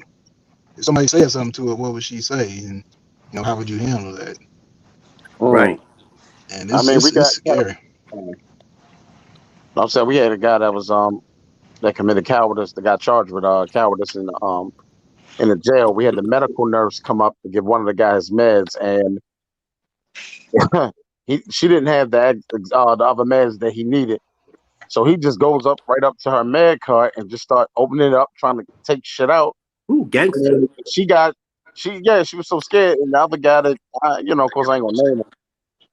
He didn't put her inside the little nursing room to lock the door and make him go back up in his dorm. He just called the code, and we get there, we're like, well, what the fuck did you, why the fuck you let him do all that shit? And I'm like, oh man. So it's like now when we had to put one guy down in the room in the medical ward, he's coming inside, and they said, oh hell no, back up. Stokes, your hands on one. You deal with him. Go back where you was at. I told the other guy, go back. Bye. And I'm like, damn. And we had to mace this guy, man. This dude, because I was telling Charles about this earlier, and for people that said that, one of our officers accidentally let the guy out because the buttons they hit is electronic. She hit the wrong door and let the worst fucking guy out of his cell, and he would not go back in. So we come in, we give him a chance for him to go back in. Once the sergeant makes him, I'm the first one that has to grab him. So I tried to grab him in the armbar position, and that didn't work. And when I tried to grab his arm, man, he jerked back. It was like that motherfucker was training to fight Thanos. Like, we had to really pull this motherfucker on. And it took some time, man, but we finally got him on the ground and everything. But that shit was epic. We finally got him back in his cell. But like I said, it's just other shit that people don't see on the other side of that wall, man. That shit is crazy. Okay, could everybody see the question posted? Yeah, I see it. So it wouldn't be an exaggeration to say that a lot of these shootings we hear on the news are because of cowardice, inexperience, and group bias. Well, I don't see them any blue-eyed, lily white, blonde-headed girls. So I would say that black men are seen as very threatening, even by other black people. I don't think that's a fair assessment or justified, but that's the argument I have with friends all the time. But I do think cowardice has a lot to do with it. Cowardness and experience. I mean, they can't this stuff in the academy. I mean, you go into a devout Muslim's house. You don't talk directly to the female. No. You talk to the male. You go. I mean, it's just little mores that you learn along the way, and some things that are taught as far as cultural diversity. And some people don't respect that because they don't respect black men. They don't respect different cultures. They just don't know, or they just don't give a damn. Yeah, and what's very dangerous, similar to when I was in Iraq, hubris is a motherfucker. And you get a lot of this shit because of this ethnocentristic view of the world that a lot of, I hate to say it, a lot of white people naturally have. Oh, of course, somebody got to drive. And what happens is this. Instead of actually getting to say, okay, would you prefer to get a Spanish-speaking officer, Arabic speaking officer, you'll have motherfuckers saying, why can't you speak English? Mm-hmm. Next thing you know, you have a whole fucking community of Muslims coming out there ready to fucking protest and kill every goddamn thing in sight because you just fucking insulted their fucking culture. You showing them the bottoms of their feet. You're talking to the women. Did he hit you? No, you talk to her. What happened? And you're talking to the woman. I don't have to talk to him. And you just, like Terrell said, you're just insulting a whole culture. And it's not even, and next thing you know, you go into a situation, which we're going to talk more about that we're segueing into anyway. You always have those officers who make the call worse off than what it is. The John Wayne syndrome. Yep. You have those motherfuckers, you got everything calm, here they come, talking all kinds of shit. You're like, come on, man. Really? Because like we said earlier, you got a lot of dudes who wouldn't do the shit out of that uniform that they would do. Yep. And they got people they know they can count on to get their asses out the fire. Mm-hmm. They're going to react a certain way. Well, you got to understand that I'm the law and I can do whatever I say. No, you're not. You enforce the law. You're not the law. So what do you think about it? I want to hear from everybody on the panel about that question. Do you think it's an act of experience, cowardness, or bias? Let's start with Josh. I think it's a little bit of everything. There's plenty of officers that came to the department, and not just the department we had, just any place that shouldn't be cops because to deal with different cultures or never been in a fight a day in their life. Look at a lot of the shootings that's happened. That's being highlighted in the news, especially the guy that got in the car that got shot like 7 times. Yo, you know damn well that I guarantee you that officer never been in not one fight in his life, because you know if that was us on the street, that dude would have never made it to that car. He would never stepped that goofy ass foot in that car. He would I'd have kicked him square in his back, and he'd have been on the ground. And that would have I'm been not that. waiting. No. Fight another day, walked on. They would have never made the news. We'd have watched the tape. We'd have watched the tape from the station and laughed. Yeah, Right. That was funny. But he like, alive. like that was like when you did like fucking wrestling fucking finishing moves on a motherfucker. Like, god damn. Like, I remember I was working overtime and my ex Cherie, she was there. It was a domestic for her sister because the baby daddy was beating up on the sister. So of course, like black families, the black family gonna try to whoop your ass. You got 3 officers struggling with this skinny motherfucker. And it was Supreme's ass there too, so I got to say that. Oh God!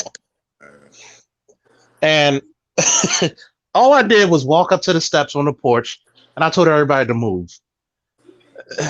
All I did was hit him up with a double leg, put him on my shoulder, and come down on him. Like some old school Dan Severn shit. And he's down on the ground, and I'm looking at him. Was this hard? I'll even go even further. I was shocked in the academy. It was like 63 of us, when academies were still academies. Not 15 people. Now it's like 15 people, and they're doing their fucking shit on Zoom. How do you do How the fuck do you do practicums in Zoom and shit? I'm just confused. You guys are running today. You gotta log in. I mean, how is it that we had 63 people? 15 to 20 people raised their hands when they said, how many of you never been in a physical altercation in your life? And I'm like, you want to join the Baltimore Police Department? Yeah. You never been in a physical fight. Lord, I had that in Montgomery County. Right. They asked us. There was only 2 of us that raised our hands. Damn, not even that. Played a sport. Yeah, that's that bad. Right. Exactly. Yeah. Somebody said, Craig Harper, I got a question for the Chicago cop, even though he's Border Patrol, but it's always been rumored that the Spanish cops for being blessed in the Latin Kings and the SD. What's your thoughts? Well, I do have some boys that work for CPD. The thing that first of all, I do not go in any of those Hispanic neighborhoods. It's not for me. It's not my. I do not want to be nowhere near that. Last time I went there, I used to work with this guy there doing some work, and them niggas is ruthless. And they hate they might not kill you, but they'll beat your ass.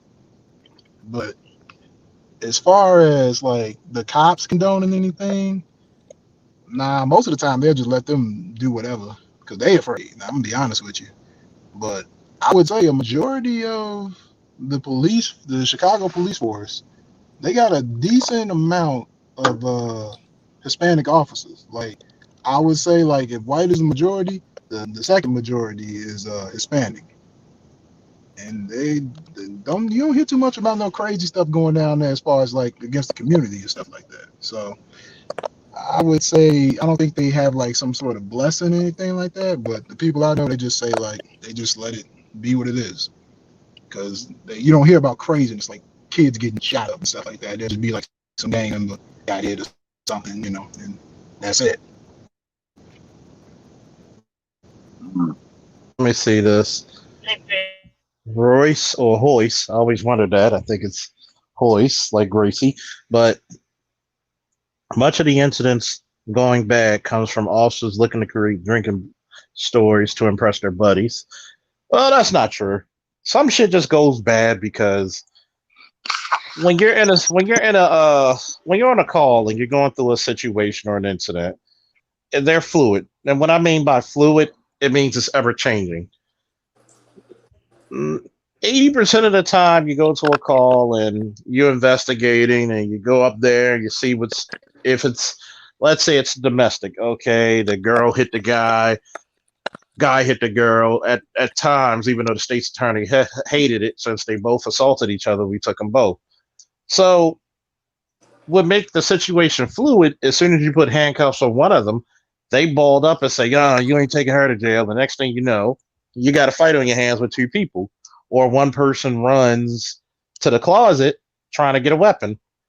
You have a fluid situation. So a lot of times when things go bad, it's not because you're trying to impress your buddies. It's just because of the nature of the beast. What you guys think? Well, let me clear it up for them. Don't get it twisted. The goal is to make it to the drink with your buddies. And we also have the flip side to the stories. And we love the drink. Yeah. and there's officers that are sitting at that table that got their ass whooped too, and we gonna laugh at you too. You know what I'm saying? That's right. The stories go both ways. We don't just kick it and laugh at people that we beat the hell up. No, some of us get beat the hell up. You know what I'm saying? We don't always win.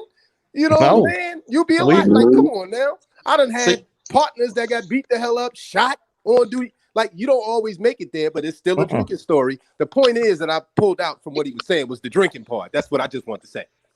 And we love the drink. I never met That's something we all can agree to. I'm about to go to the liquor store right now. I swear to God, I'm scratching like Pokey. I swear to God, I'm off tomorrow. Boy, that cognac. I'm going to the fucking Wells. Give me some VSOP cognac. I'm going to get some Angry Jack. Boy, I got the Hennessy in me right now. Oh, Hennessy. I got the Hennessy right here in me right now.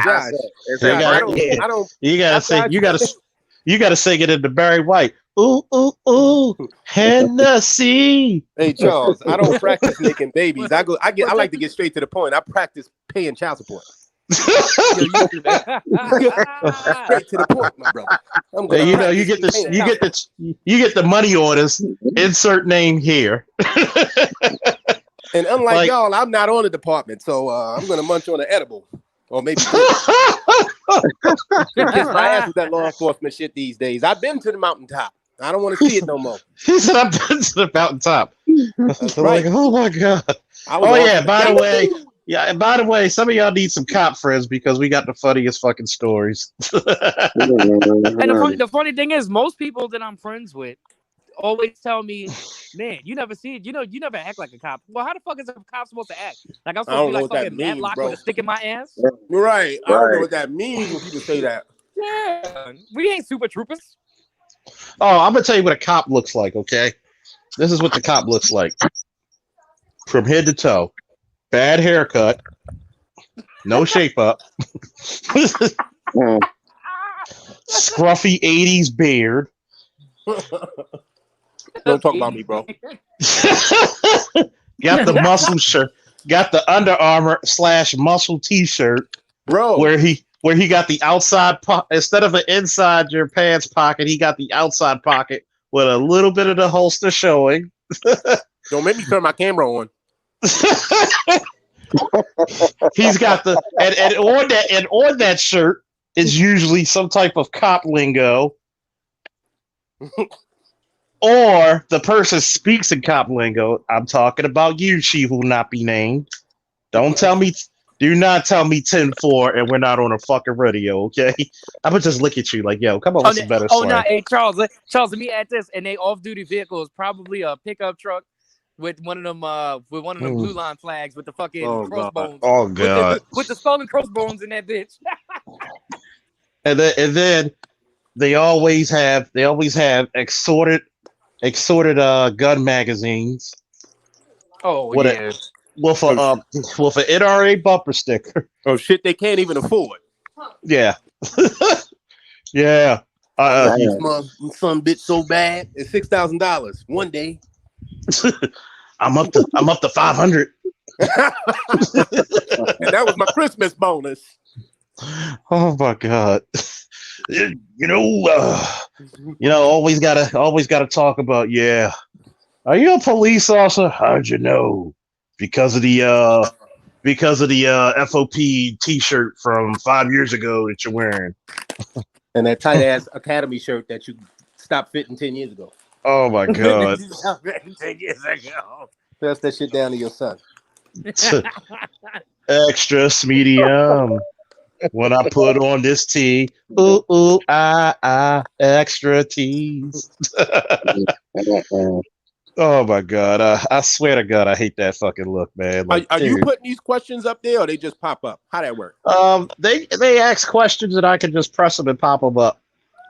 Just well, like that. Can we get some more questions up in here, please? Anybody in the chat? Ask anything. I don't give a fuck. Chat, please ask anything, please, because they ready. They loving this shit. We don't usually get this much love from black people It's Saturday night. about policing. I'm halfway sober and I need some questions. Damn it. Oh, we love the questions. Don't feel shy. Don't feel shaka. I mean, shit. Ask us anything you want. Don't be getting fucked up on no old English. This nigga said old English. Old English, goddamn. What's that, shaving cream? Like, ew. I don't drink that old English shit. That's the shit that make your breath stink. I know. Breath smelling like you licked a sack of assholes. Shit, fuck your kidneys. I know we brothers, but we not the same blood type, brother. Right. Look, I'm B positive, by the way. B positive. You know, I'm D positive. Like, damn, another drink. God damn. Positively drinking. Yeah, like goddamn kidneys be hitting like Ray Lewis and shit. Oh, goddamn, I feel like oh my God, like you just like oh mercy me, Lord, give me some more of that Hennessy. Oh, come on, folks, we need some more questions. Y'all entertaining us. Ask questions and answer my own questions. Right. Yeah. Like, how do you feel about police going out to party? Hey, we doing a lot. So I'm on duty. Matter of fact, I'll ask a question. Somebody just asked one. Who wants to read it? I'll read it. Sam I Am says, do you guys think that if cops should smoke herbs, would it prevent some of the over-the-top stuff we see that seems to be caused from stress? They already smoke herb. You know. I work for the medical section. I'm serious. Yeah. Motherfuckers already getting popped. Dirty, yo. That ain't stopping shit. Shit, might make it worse. Niggas gonna be seeing stars and shit. Right. I shot the dragon. Keep the questions coming. Like, goddamn, there's motherfuckers smoke more. You got some awesome who got smoke more weed than Lil Wayne. Goddamn it. Hey, Charles, niggas gonna be hallucinating, thinking that they shot a fucking teddy bear or some shit. Listen, cops got all the same vices that regular citizens got, but worse. Yeah, worse. They make the worst alcoholics. Make the worst weed heads. Drug I mean, you name it. You just don't hear about it, but you name it. Man, it's like I stated earlier. If you're taking this job, first of all, you're already crazy. What the hell would you need a hallucinogen for? Nah, you don't need that. Like, wait a minute. I know what I'm going to do. I'm going to be a cop in a dangerous city. Nobody be smoking no shit in the evidence lab. That's the biggest crock of bullshit I've ever heard. Nah, I wouldn't think they don't smoke. There's cameras in there, ding dong. They might put a few in their socks, but I don't know about they might sneak it away, but they're smoking in there. Yeah, for testing purposes. Yeah. But I mean, yeah, you might get a contact high because it smells as soon as you walk in the building, it smells like weed galore. Well, they get tested. They get tested more than the average cop. In all seriousness, they get tested twice as likely as the average cop because of the nature. Well, I mean, and before I say it, this is nothing against them. I say this with love. If they're gonna get tested for drugs, they should also test them for integrity, because you know how they always got to submit, you know, how we submit money to them and all of that. I mean, I'm just saying. In my experience, if the money make it there, if the money make it there, if the money even make it there, I was the wagon guy. I had a lot of complaints against a former officer. I always used to pick up his prisoners, and they'd be like, "Man, can you count my money?" I'm like, "I don't like touching nobody's money, man. He should have already inventoried that." "Oh, nah, can you just count it?" One dude, I counted it out. It was about maybe $7,000 in his pocket. I'm like, "You're not supposed to go to booking with that." And he was like, "Man, fuck." I was like, "What's the problem?" "Yo, that officer took about $5,000 off me." I said, "So he took $5,000 but left that in your pocket?" I can believe it, because he wasn't supposed to leave that in your pocket. You know what I'm saying? Oh, shit. Some officers just tell on themselves. You know, take a little off the top. You know, gotta tax his pocket. Gotta tax them. We gotta tax them a little bit. Did y'all hear about that story where I don't remember what city it was, but this cop, he had a DOA call, right? This like 70-year-old man died in the house or whatever. So after the call, he came back several times before the shift was over in uniform to steal shit out the house, and then came back 6 more times off duty to steal more shit. Well, he should. Yo, that's fucking crazy. He got caught on the ring camera. Why not just steal everything while you're there the first time? I mean, I got stories of watching officers do that. That's the type of shit I'm talking about, where you got a covenant officer who's worshipped. If you tell that you saw an officer do some shit like that, guess who's going to be in trouble? Not him. You. Mm-hmm. You going to be in trouble for running your mouth. Like, oh my God, that officer could do no wrong. Shame on you, Negro. See, I can talk about this. I ain't on no more, but I had a woman got her purse snatched by some kids. They ran up in a vacant house. Me and another officer went in. She's like, they went in here. We caught all the guys, about 4 of them. Couldn't find the money. So then this other officer, I didn't know that he was like, had a nose for stuff like that, and he had sticky fingers. So he looked up at the ceiling tile. He was like, look up there. All I see is a ceiling tile kind of disrupted, but I ain't see no money. He was like, reach your hand up there, because he was short Asian officer. He's like, reach your hand up there, see if it's there. So I reached my hand up. I said, oh shit, it's right here. Here's the purse. This dude was so petty, he took $40 out the lady purse, put it in his uniform, and gave the lady her purse back and wrote the report. And I'm looking at him like, bruh, put the fucking $40. Like, are you serious? He's like, fuck that, man. Fuck that. You want 20? I was like, is this a joke? I'm thinking Ashton Kutcher gonna jump out. Turns out this dude had a gambling problem, but he's still on working at homicide. It's a damn thing that people are willing to lose their job. And people are willing to lose I know their who job. you're talking about. Yeah, you know what I'm talking about? Yeah, and the funny thing is, I don't know who it was specifically, but I've been told that somebody got fired from the department for stealing a Subway sandwich. Oh, he was in the northern. It was a Royal Farm sandwich, not Subway. Yeah, Royal Farms. And you know what's crazy about that? And you'll agree with me, Charles. I know the people that work in there. They would have gave it to him. They would have gave it to him. They would have gave it to him. Don't tell me it was the one on was it the one on Keswick? No, it was the one on it was Cold Spring. Cold Spring, yeah. Oh, I it was like that one. And it was like you were the lieutenant then, weren't you? Nah, it was a little before me, before I got to that location. Yeah, it was so funny because they loved us in Royal Farms. And I'm like, you did what? Like, nigga, what was your malfunction? Oh, I like this question. Amon Perry, are there black cops that patrol majority white suburbs? And if so, what ratio? I love this question. You know why? Because I worked in Montgomery County for 5 months until I couldn't take it no more. So I worked the area called Silver Spring. Now, they are black population there, but if anybody knows anything about Silver Spring, Maryland, Montgomery County, it's one of the 2 most richest counties in the country. Yeah. The second most richest county is right next door, which is Howard County. But I work Montgomery County, and I would say I've seen two black officers in my district in my 5 months while I was there. One was a lieutenant who talked to me like an old slave, like Fiddler, from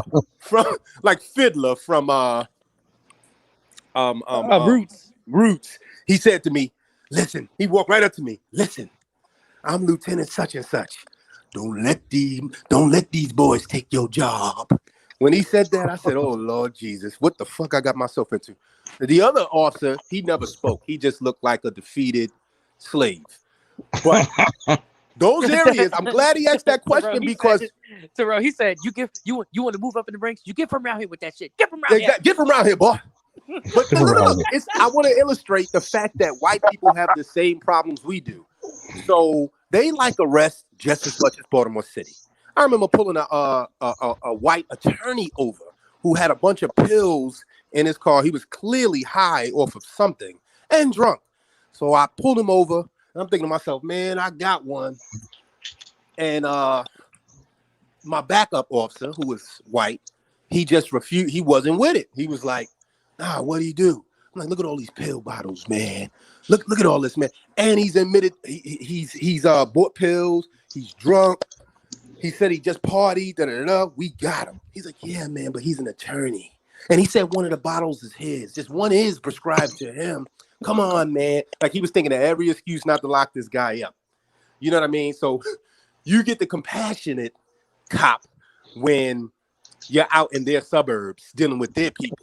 Mm-hmm. You know, and you get that in the city too. Because I remember when they wanted us to, they was real big on, remember when they was big on civil citations? Oh, yeah. And traffic citations for petty shit. So I had a lieutenant. I think he's a captain or major now. You know, redhead guy. Good guy. He was in the northern. Good guy. But, you know, he's from the old country. So I pulled over like a 93-year-old white guy. And I gave him a ticket because he didn't have his stickers on his tags the correct way. They were like backwards. So I said, hey, I got a ticket. He was giving a whole bunch of black people tickets for walking bikes on the sidewalk, riding bikes on the side. So I picked this 93-year-old white guy, gave him a ticket, called him dead to rights. This dude made a complaint. Sergeant called me in. He's a major or captain now, but he's like, I mean, you couldn't cut him a break. I mean, come on. He's 93 years old. Maybe he didn't know which side the sticker went. I said, I thought you told me ignorance of the law is not an excuse. So you mean, so you would have been more comfortable if I stopped a 19-year-old black kid, is what you're saying. No, it's not that. It's not that. You got to use your judgment, man. You got to use your fucking judgment, man. Sounded like Danny Glover shit. Yeah. You tell me to go get stats, I'm not looking at colors, man. I'm just right. You gotta use your. He's like, let the be ratings. You gotta do your judgment, man. You gotta spit, son of a bitch. You really are crazy. What's the deal with police gangs? I like that question. I never seen a police gang. There's police cliques. Yes, absolutely. Police cliques. Because, like I said, I mentioned internal affairs before. That's the biggest clique you ever would see. Yeah, they never seen the street. They worked in there 20 years, but haven't closed a legitimate case.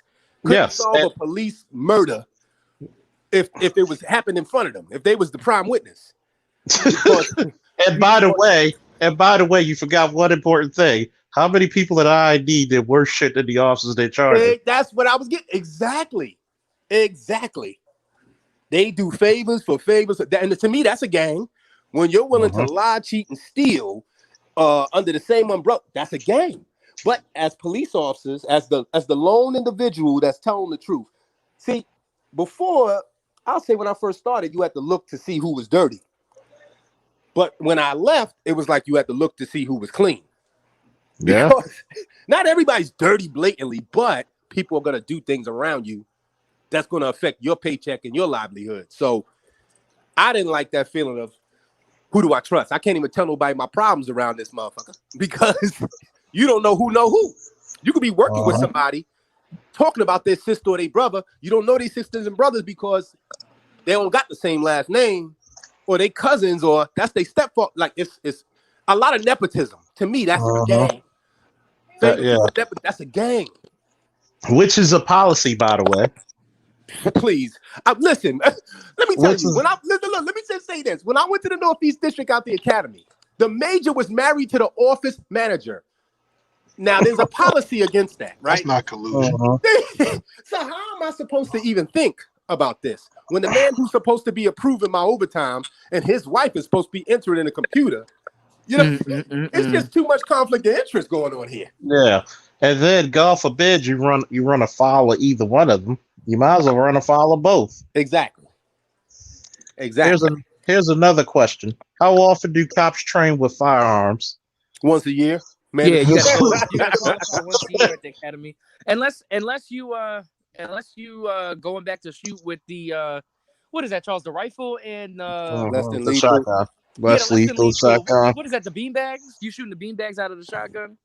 Yeah, less lethal. So you can potentially shoot 3 times, but all you need to do is shoot 1 time to qualify every year. I mean, for other officers, some people go like I love shooting a rifle, so I'll shoot my own rifle. Sometimes we'll practice on handgun because those are perishable skills, but I think a lot of them need to practice more. Yeah. To be honest, he probably shoots better than the average cop on any police department because I did the bare minimum, to be honest.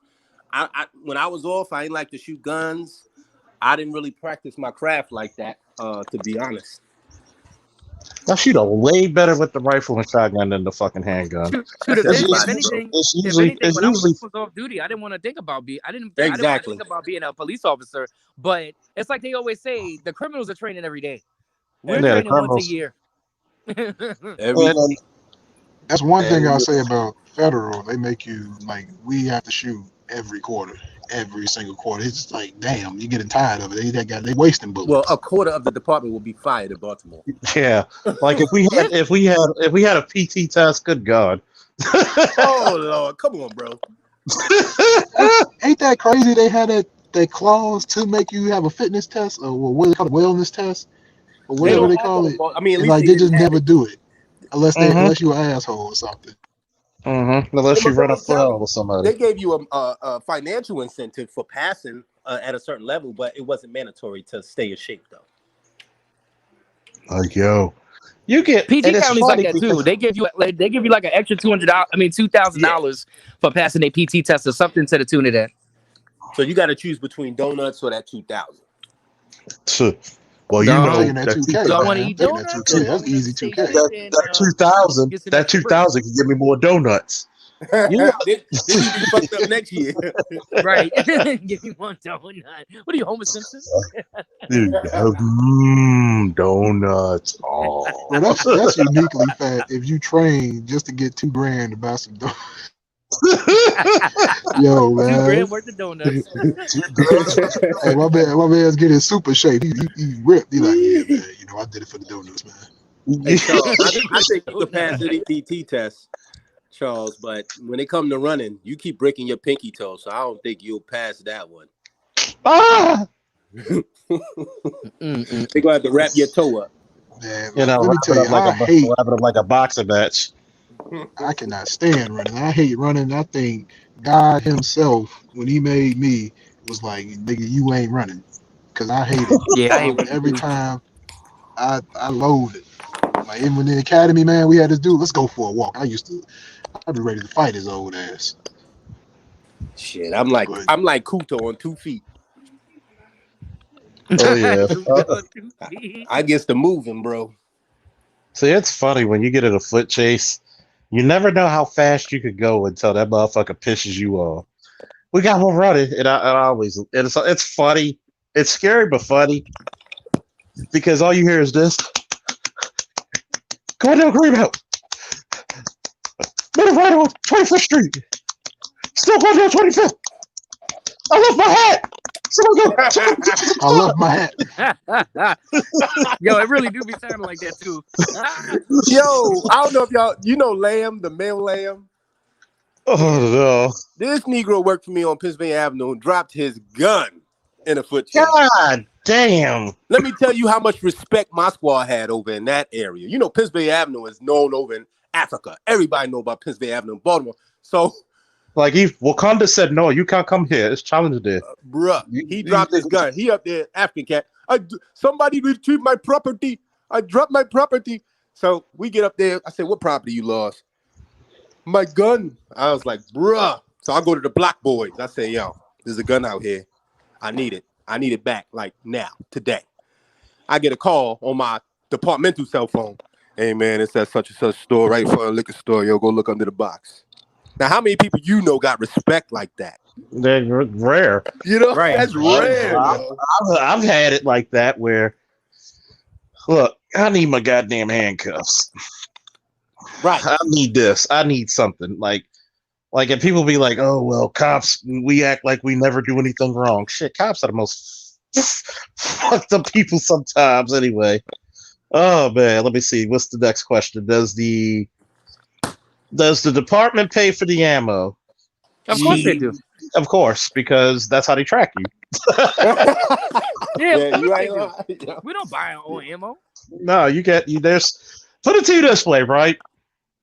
Sam, who owned the cop shop, he passed away. He told me the story. He tried to get the same ammo that we use in the department. Because he had a contract with the department getting their firearms and stuff, their weapons. He got a call saying that somebody tried to get our ammo because they're like one of the few departments, if the only department that gets that type of ammo. And they said, if you attempt to get this ammo again, we will terminate the contract with you. Oh wow! So yeah, that's how they track you. Yeah, and then on top of that, even if you lose, if you lose a round, like you, let's say you cleaning your gun and you just like drop around, you forget to put it back in there. Oh, you'll get written up for that. They don't play. You better find somebody else's before you gotta go to the range, because that's the only thing right. Because as a supervisor, I mean, I really didn't inspect people shit. I don't give a damn whether your bullets are backwards or forwards. That's your life. Oh yeah, and desk pops are real, y'all. Some idiot was inspecting their gun on inspection day and put a hole in the gun box. I would have wrote that person up just for making me write them up. Matter of fact, it's a female too. Let's go. Oh, was it the same female who was not on post during the homicide? Yep. And she blew the fucking back out of a fucking Yep. But look, let me tell you the management side of that. None of that matters. Does she have a big booty? Yep. Okay. You know who it is. She's exonerated. You know who it is. No, I'm just saying that's how the management conversation goes. Oh, the one with the big booty? Okay, she exonerated. She good.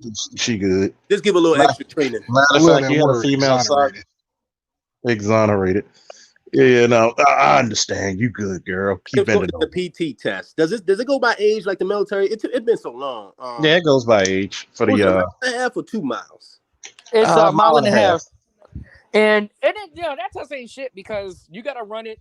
I know when I took it, you had to run it in 16. Was it? Yeah, it was like 6. Yeah, it's like 16 minutes. You can walk that. Like that. Oh, no, 16:30. I'm sorry, 16:30. Yeah. And the female, you had to run it in 18:30. Or 20 minutes if you got a big butt. Damn, bro. I thought that was easy. We had to do a mile and a half in 15. I mean 14. You gotta, if you weren't under 14, you're not a female with a big butt, man. That's what. Yeah, you got to do 20 push-ups in 1 minute. You got to do 30 sit-ups in a minute. I did like what? 20. Shit, no, you got to do about 30, 40 for a guy, I believe. Hell no, they only had to do 20 when I got in. Oh man, when I did bare minimum, bro. I did like 99 push-ups and like 120 sit-ups, but I was trying to be an all-star. Well, by the time I was in the academy and I did my final PT test, I did about 50 push-ups in a minute. That's the most I ever did in my life. I think I did about 80, close to 90. I was 205 and I was benching like 405. Yeah, it's something about them. It's something about them slave genetics, man. That's where the running come in. Call your ass Bob Sapp. Bob Sapp. Shit, you got the strength. He's got the strength of poverty. Kimbo Slice. By the powers of negritude. Hey, we had a guy at our academy who was so fast we used to call him Slate. Man, that dude ran a mile and a half in 8 minutes. Yeah, I was sitting there looking at this dude. Buddy looked like Trey Songz. He was from the Army. I'm like, brother, what the hell? Why are you doing this? Only the thin motherfuckers. Only the thin motherfuckers get away with that. Yo, I had a dude just like that, yo. I had a dude just like that. Smoke like a chimney, but could run between 7 and 8 minutes, mile and a half. I'm like, what the hell? If he stopped smoking, he ran it and was running with us who was still running backwards. I was like, come on, man. That hurt my soul. See, those are going to be the ass kissers out in the district. Those are people trying to impress the what do you call them? The higher ups. Not the drill sergeants, the class advisors. Yeah, the class advisors. They trying to impress them like they could do something for them. Mm-hmm. Well, they probably can. They probably get their this brother was a good brother. The other brother that was like a class leader. He just big booty bitches. That's all I gotta say, man. He ain't got nothing brown on his nose, do he? Man, this dude. You ever met somebody that like they talk like it's like when they talk, they're like, you don't talk like that, man. Like, I don't never trust nobody. Hey, how are you? How's it going? I'm like, brother, you are from where? No, man, come on. Yeah, you a whole Talk nigga. about Talk to me, bro. Talk to me. Ain't nobody You're a else around. whole, you're a Taylor, whole, Taylor, Chuck. you know, hey, how you doing there, pal? All right, how you doing? What is just a niggas? Hey, what it do? Like, what the fuck? That Like, shit I'm blew gonna me tell you, mind. I'm gonna tell you what's even worse is that you got the black guys who don't know they're black. I'm looking at you, Brandon Tatum. But let me stop. Oh, you see that question? So what is it? Hey, Josh, you answer it. Wait, what's that? Who Being asked it? cool with people on the streets, have any of you inspired someone to be a cop or at least increase their interest? You answer that question, Josh. Well, just look at Leon. I mean, I made a challenge years ago on my Facebook page, and I said, would anybody like to take the Joshua Hall ride along challenge? And he was the only one to interrupt the call. And But who took the ride along challenge first, though? I did. You got a gun while doing a goddamn ride along. Well, hold on. I took your ride along challenge, and then Leon took my ride along challenge. So it was a domino effect. As a matter of fact, we actually wrote the Greg Faulkner Initiative to include black males to be police, fire, and military. We got educated brothers here. Would you stop mass incarceration if majority of the police departments were black? I don't know. For the most part. Would you stop would you actually increase the middle class of the fucking black people if we took those positions? Definitely. So when you have initiatives like that and also the ride-alongs, why would you want to defund the police? When the first thing I would do is put you in scenario training with some simulations and say, hey, you're the cop. You did. When they actually did it and they had these black protesters, guess what they did? They shot every goddamn body because the guy walked up on them. They shot him. Well, why you shoot him? He was walking up on me. Did he have a weapon? No. I was scared. Oh, so we can't be scared, but you motherfuckers can be scared. Ain't that about a bitch? Yeah. Crazy. Motherfuckers be running like Lamar Jackson and shit. Like, god damn. What is this different? And they were like, what have we learned? People are not of the belief that this is a real profession, and it takes real judgment and it takes real know-how to do what we do. It's just not put this uniform on, I need you a roll call. You know what I'm saying? No. You need to know what you're doing. I've inspired many of people. I have 2 cousins in the military right now. I have a couple of people who went through the process of being police in different jurisdictions. So yeah, you could say I inspired a little bit of people. My nephew's in the military as well. He's the 5th generation. So you can say that a little bit. My little cousin, I just found out that he's now going through the academy for Montgomery County Police. Oh Lord. They still got slaves over there. Look, I know. I told him, I said, we'll talk after you finish the academy. And I thought about you, Terrell. Tell him don't look master in the eye. Right, and tell him he can't read. Tell him he can't read. And I just found out that my blood brother, is down in the academy for Baltimore County Police. Nice. I noticed they hiring a lot of brown people these days. What's up with that? That's some PT shit, my brother. Because we can't stand this shit no more. We need Blackazoid down. Blackazoid. I'm saying some of it they want to use that, I mean, I know we need more black police officers and stuff, but they probably got sued a couple of times for not hiring black people. That's probably what it was. Exactly. Probably, yeah. Yeah, I can dig it. But what they need to know, just because you got hired, when you get hired from a human resources standpoint, that just satisfies federal EEOC guidelines, okay? Mm-hmm. But getting kept is what really counts. Yeah. So that's when they start fucking with you, when you get on. And don't get into, and if you see somebody doing some strange or questionable shit, stay the fuck away from them. Act like you got something in your eye. Like, hey, you want $5? Nigga, I don't even want a peso. And when they get to charging you, if all else fails, just say you're gay. Say you're gay. You'll be protected. Hey, bro, we had somebody do that before. That shit was funny as hell. Hey, brother, look, honestly, man, I'm gay. That's a hell of a card, bro. I can only use the black card because I'm darker than the motherfucker. Stupid. I think I got 3 of them. I think I got 3 good ones. I'm just thinking to myself, like, man, you go out there, you see some of the stupid shit. You go to the in the Northern District, it's very diverse as a district. You'll have $1 million homes 3 blocks away from the hood. And if you hear of somebody they'll leave their car doors unlocked, and to them, they think it's the worst crime that ever was committed. Like, oh my God, this neighborhood is going straight to hell. They take my ballpoint pen. God damn it! I pay taxes for that. I love it when they curse. God. But that's why that's the best. To me, that's the best district in Baltimore City because that's the only district where I would want to work the hood and I would want to work the rich areas. I didn't care which one I worked. You have people that's like, oh, I'm scared to work the hood, or I'm scared to work the rich neighborhood because I don't want to write reports.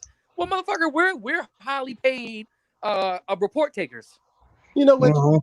I think the Northern District is the only district in the city where you might see a Black Lives Matters flag and an NRA flag all in the same block. Yeah. And the same house. Y'all niggas confused.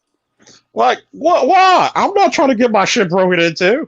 I'm covering all corners. Right. Trump and Biden. Well, which one? None of your business. Well, I don't know. Hey, I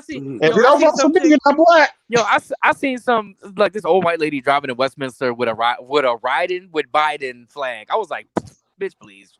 Oh shit! Right next to her, nailing Palin. Oh man, that is actually a porn. I'm sorry. I'm pretty sure if she saw him, she probably would have been like, "See, I'm hip. I'm cool with it." Kuma Santra with Kamala. Oh my goodness. Oh man, I tell you, man, there's some funny fucking stories. Come on, folks, keep the questions coming. We ain't dying out yet. We got about another 30 minutes to an hour. We ain't dying yet. Oh man, get your folks to look at this one because this is the first. Game on? Somebody said something about Lakers. I need to check. I need to turn this damn TV on. See, keep the questions coming. Keep them questions coming. These questions are too funny. Oh man, it's a blowout already. Fuck it. He said, "Fuck it." Here's a good question for you guys: is there how hard does black females have it in the department? Not hard at all. Oh man, it's easy for them. All they got to do is yell, yeah, and then they're like, "Oh shit, I can't deal with it." Shit. That's even what they had on the call. Like I had one female, she was scared shitless. Like she's like, "Hell, I need an officer to come over here." You are an officer. Oh my God. We had one time I remembered I was going to the district about to using the restroom. Coming out, 3 female officers asked for a male officer to accompany them clearing the house. I'm like, why the fuck did they pay you? Well, why a male officer though? In case he's big and strong. In case he's a big, strong man. An officer's an officer. Although there's been times I asked for backup and turned around and saw a female officer and was like, damn. We need backup. Now I got to watch her ass. The worst part, the worst part is you just tell some motherfuckers they back you up. You like, just give me your ammo. Just sit in the car. Okay. Just in the car. Whoop this motherfucker up. Okay. I'm gonna do that. I'm a team player. Then you got the female officers that can fight though.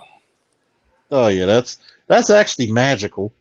I remember I got to a domestic where a guy was whooping on this. Actually, she was a corrections officer, still in uniform. He was whooping her ass. I see the whole front door off the hinges, and I'm looking at him like, I'm 6'2". He's about 6'2", but he was real bulky, like the Rock type shape, you know. No, he was a 6'2". Yeah. I jump on his back, and when I felt the motherfucker do a push-up, I immediately realized that if he turns towards me, I'm going to be the next domestic victim. So I call for backup on the radio, and I look up, all I see is some feet. He's standing up. He got to his feet before me. I'm thinking he about to Tyson my ass because I was totally out of position. He just hits the floor. Boom! I look up. Female officer standing there. She's a sergeant now, but she don't play. And you would never think so by looking at her. Oh yeah, those are the treasures right there. I mean, take a goddamn brick to your ass. That's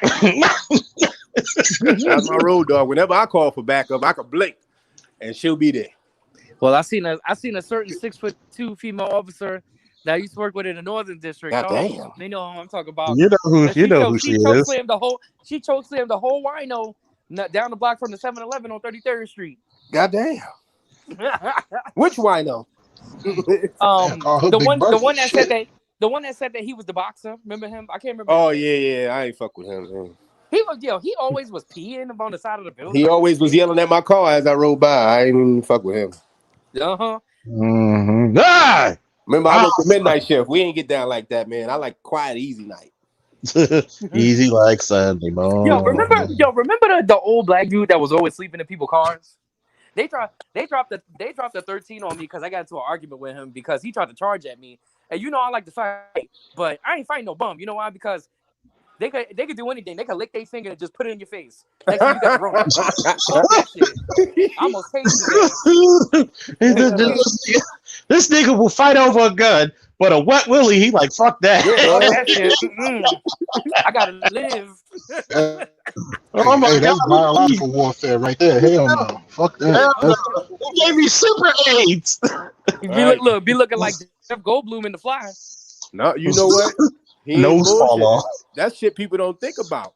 I had a guy with maggots in his neck, fighting my whole squad. That nigga a zombie. He said a fucking zombie.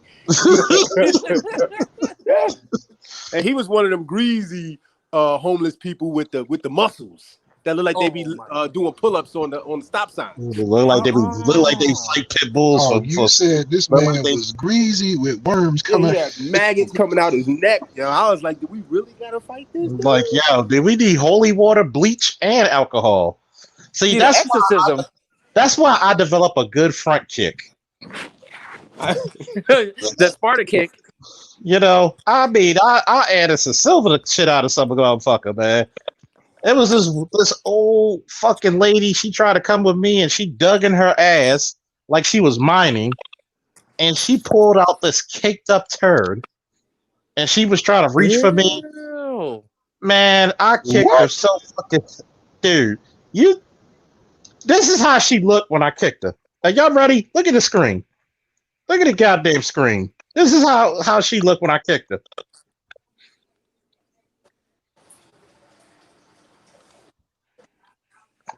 Right there. Boom! Like, get the fuck off of me. I had to do some. That wasn't a hand, it was a foot. Yeah. God damn.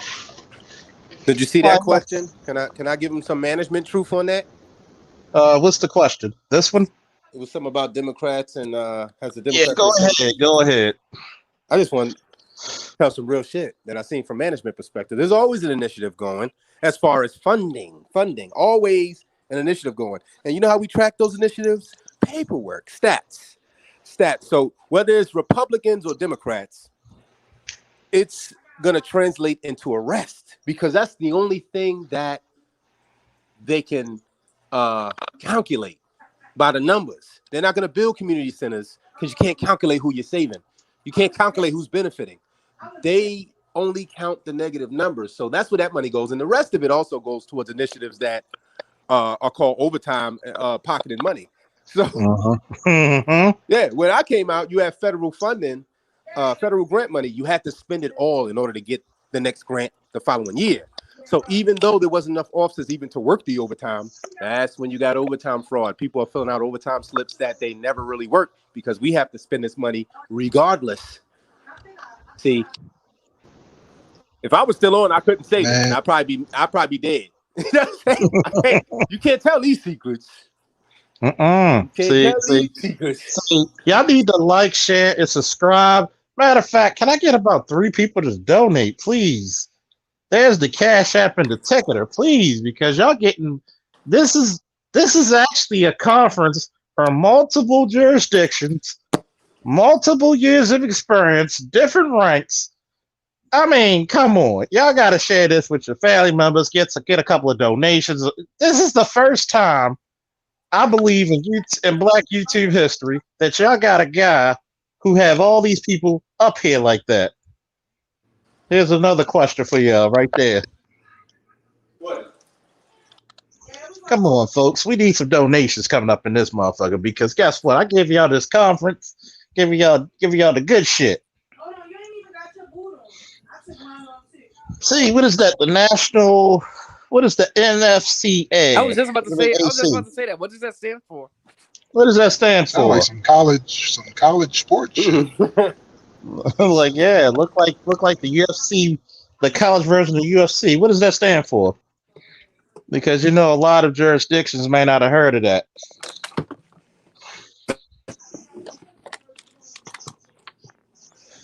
Oh man, I'm gonna tell you one thing. The politics of this shit sometimes will get you. Excuse me.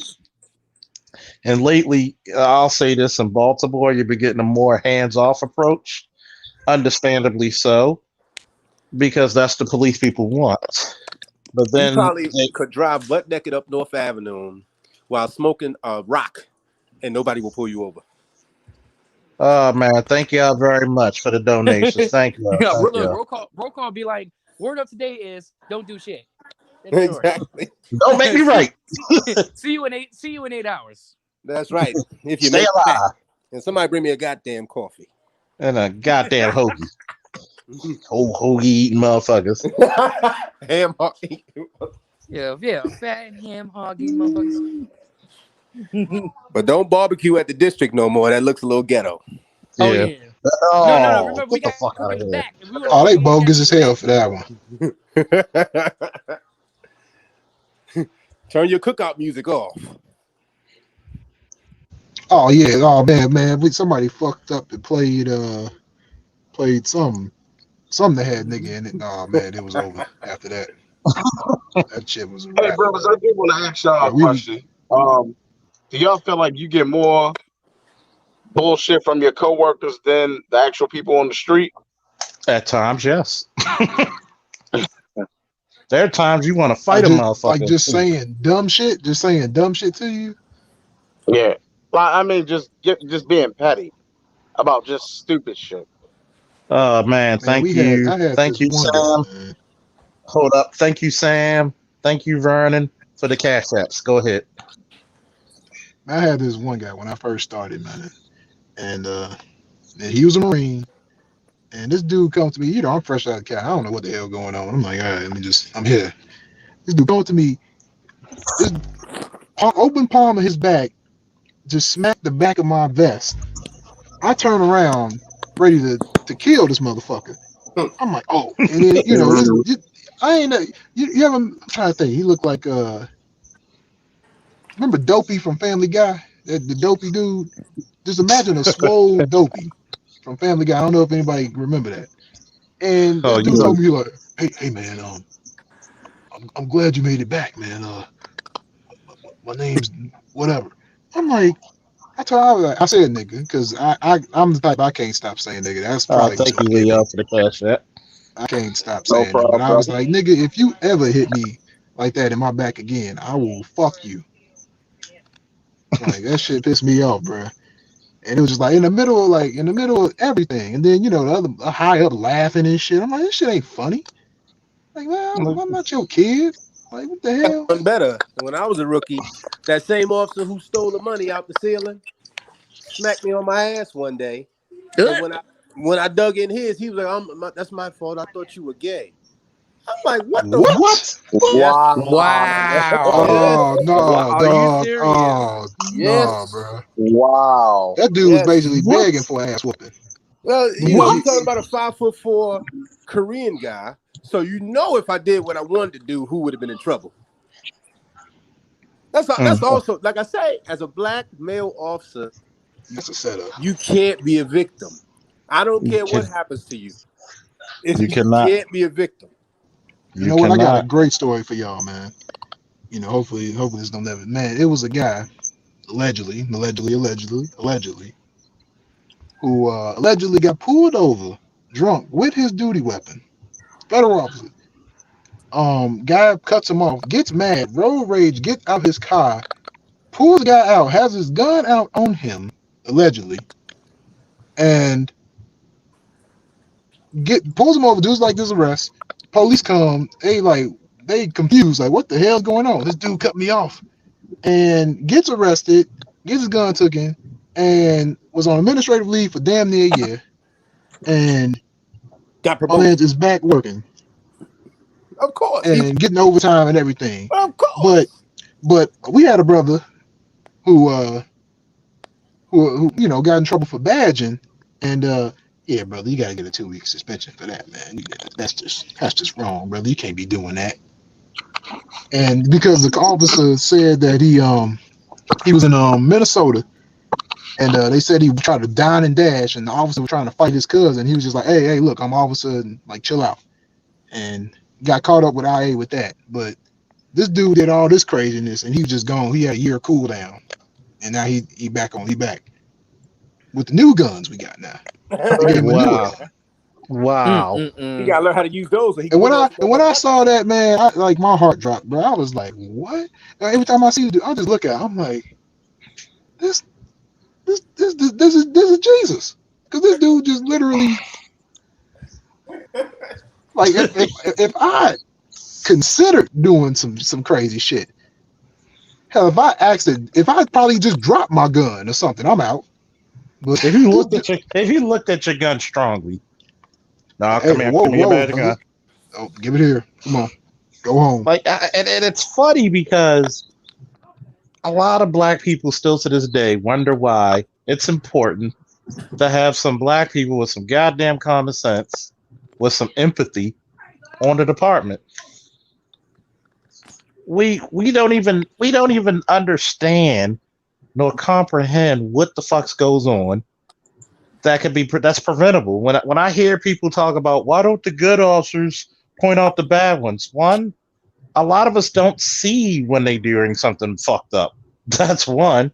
And two, when we see it, how many people from the community are backing up the good officers? Or people within the police department backing up the good. I'll tell you one story. I was not involved, but I witnessed a situation that wound up involving 40 officers, 20 of which did at least 5 years in prison. Federal crazy. Prison. Yeah, that was the tow truck scheme. So when I got pulled up, like, okay, what do you know about it? I looked at internal affairs like, man, I thought y'all motherfuckers would never ask. Like, I've been trying to tell you, like, give them the whole spiel of everything I know. I thought it was just 2 people involved. Next thing you know, they want me to go undercover, wear a mic, do all this. I'm like, nah, fuck all that. I'm not doing. Y'all telling me there's more people involved. Y'all got to protect me. Can you move my district? Nah, we're not going to do that. So I immediately felt how the citizens feel. I felt unprotected. I'm like, yo, all these dudes Puerto Rican. I don't know how big this is, how many Puerto Rican officers is involved. So you going to put my life out there? You know what I'm saying? So I have to risk my life to give you a story. And I immediately felt like the citizens feel. No protection. None. And you know, a lot of those guys were in my academy class. Yeah. A lot of those guys on that shit. Because they were doing a lot of that shit in Puerto Rico, where a lot of them were from. You know, I honestly think that a lot of them didn't even know it was a federal offense. They didn't. The one that I particularly rode with when I found out about it, I knew he knew because he's from where I grew up in the Bronx, from New York. So when I met him, I came back from Montgomery County Police and I rode with him my first night. And I can immediately tell he was like typical arrogant Bronxite, type of dude. I just told him, hey, I ain't gonna tell nobody, but I'm gonna tell you like this. I think that's a federal offense, and I think you can actually do jail time. I said, fuck getting fired. You can go to jail. And he looked at me and was like, you know what, bro? We never had this conversation. I'm like, damn.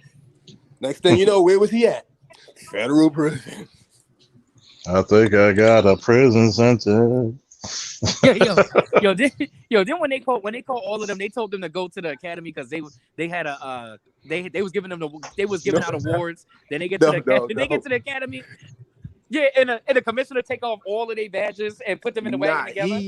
He did, but they told them that it was a series of weapons that was defective, and a group of officers have to meet at the academy to get theirs replaced. So that's how they was able to disarm 40 officers in one room. So yeah, you got SWAT drawn down on their asses. Right. But the funny thing is, on their way down, they all started calling each other like, yo, did you get called? So all the crooked ones was calling each other like, oh man, I think something's up. So people knew something was up, but they dumbasses went to see anyway. Not that there was anywhere to run. You caught. Said they had no choice. Yeah. I mean, that was a real fucked in black eye right there. But they did it to themselves. The department did it to themselves because they knew about this a year prior to them even getting locked up. They knew about it. That's why I laughed. Same thing with the gun trace task force. Like everybody, I can't believe it. I'm like, bro. How do you give officers no oversight? They answer to a fucking lieutenant colonel. Bro, let me tell you, when I got promoted to sergeant, did 2 years in the Western, about 5 months in the Central, and I got a call asking me, do I want to go to the gun trace task force? And I was talking to one of the particular detectives that's now in federal prison. And I said, well, how you going to get me over there when you going to be working for me? And he was like, oh, man, we don't go by rank in this unit. He was like, look, you don't even need to come to work. My colonel, he got everything. We just need a sergeant on paper. And I declined. I was like, man, that don't even sound right to me. Exactly. Like a lot of that shady shit. But then I've always said this when citizens be like, oh, why don't y'all talk about the bad cops? Why don't you talk about the good ones? Shit, yeah. Do y'all stand up for the good cops who's actually protecting you? Or do you treat us all like shit? Listen, it's sad to say, but can't no citizen protect you from other police? You know what I'm saying? No, they can't. They can't. They won't even speak up. No.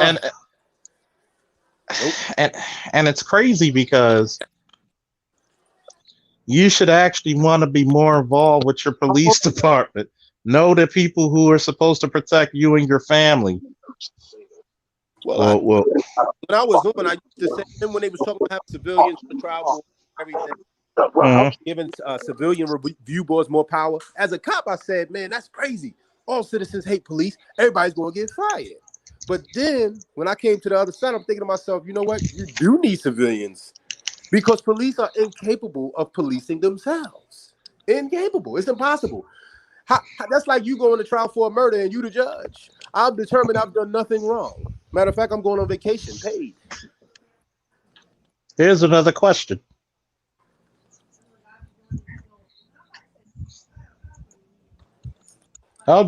Serious question, how does those citizens protect the police from the police? One, get to know your police procedures, develop a relationship with your police and your community. Well, you always got those community police officers in every district, and they used to have them like an actual position. The community actually would get behind them. Like they were the ones that went to the churches, went to the kids' schools, stuff like that. They had the whole community behind them. So the police officers that are good that you do know, you got to back them up. You got to go to commend them at the district. You get 500 citizens from a district commending one officer, somebody's going to take notice. And now you know that officer's not to be fucked with because he's doing the right thing. And citizens will ask, where's he at? Oh, y'all put him on the desk for what? Oh, because you didn't like his shoes. Oh, he didn't shine them good enough. Oh, okay. We going to protest. You put him on a desk because he roughed up a guy who robbed a fucking old lady. Right. Okay. You know, that's how you protect them. Right. You speak up for the people who protect you. Exactly. Come on, keep going with the questions. We got about another 45 minutes. Go on, keep on going.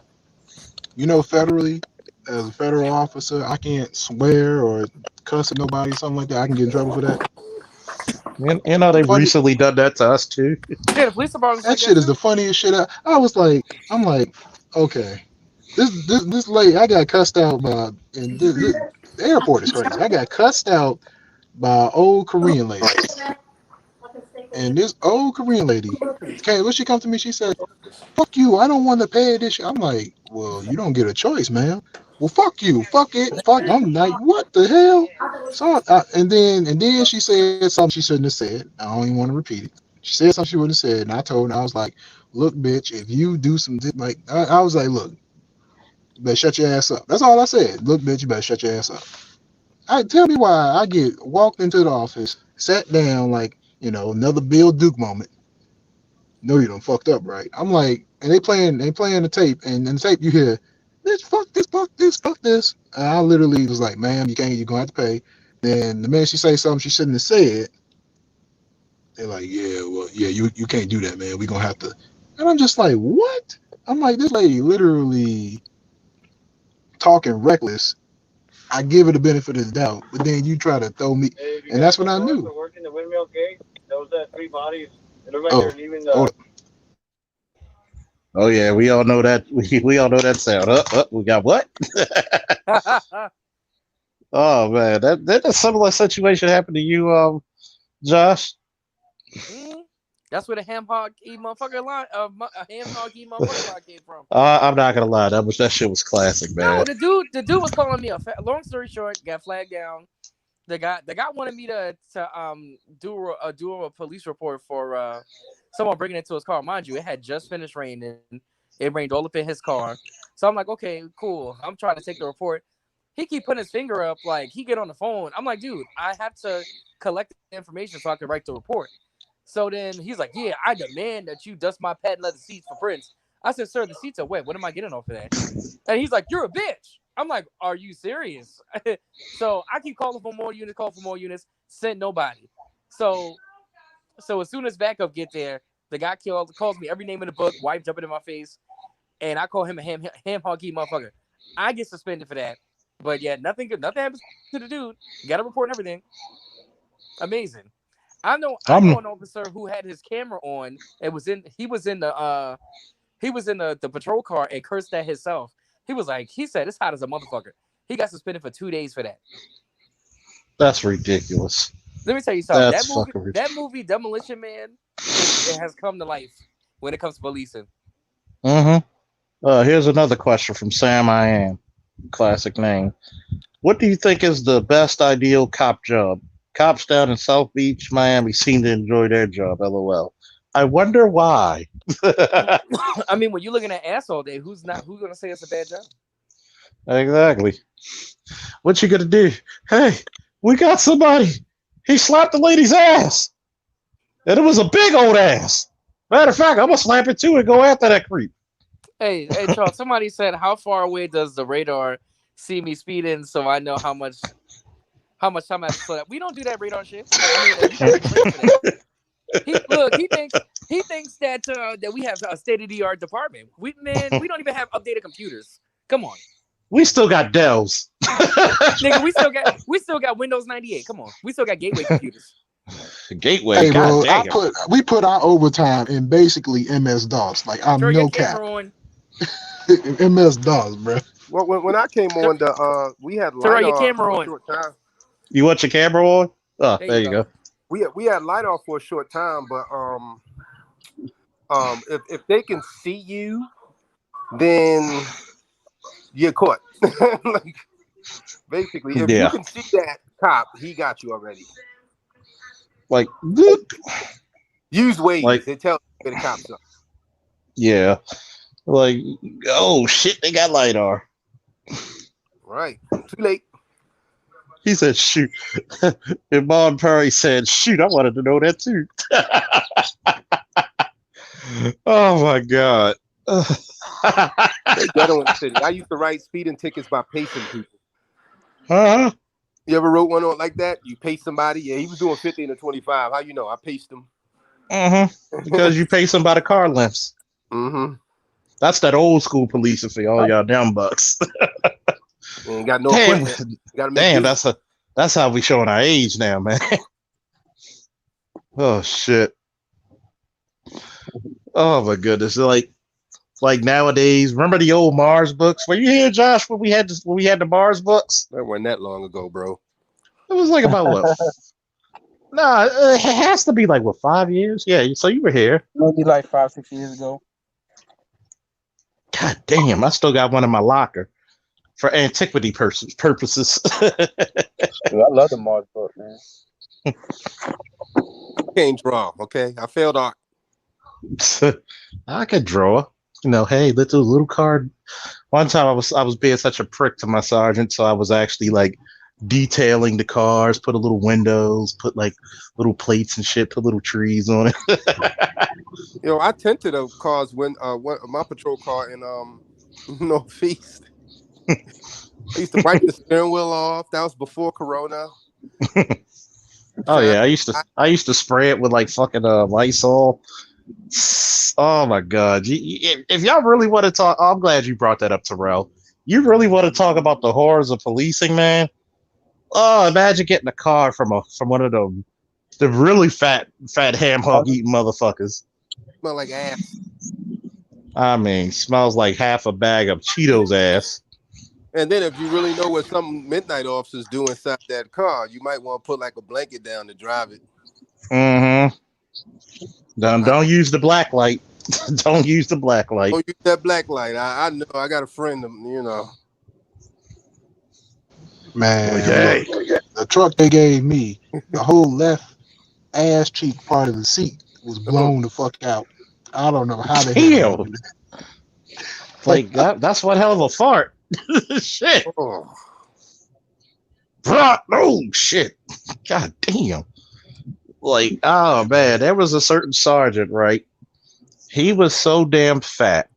He was still is. I mean, he was so fat that he could gravitational pull. Like when anytime you have roll call, you see 3 smaller officers orbit around him. So this motherfucker was so. He is food. He's one with the food.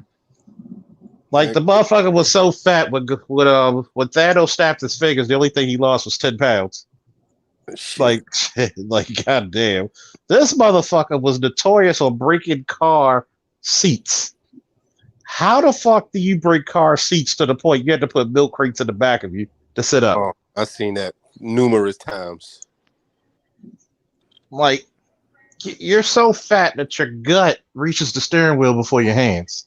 They turned the car seat to a hammock.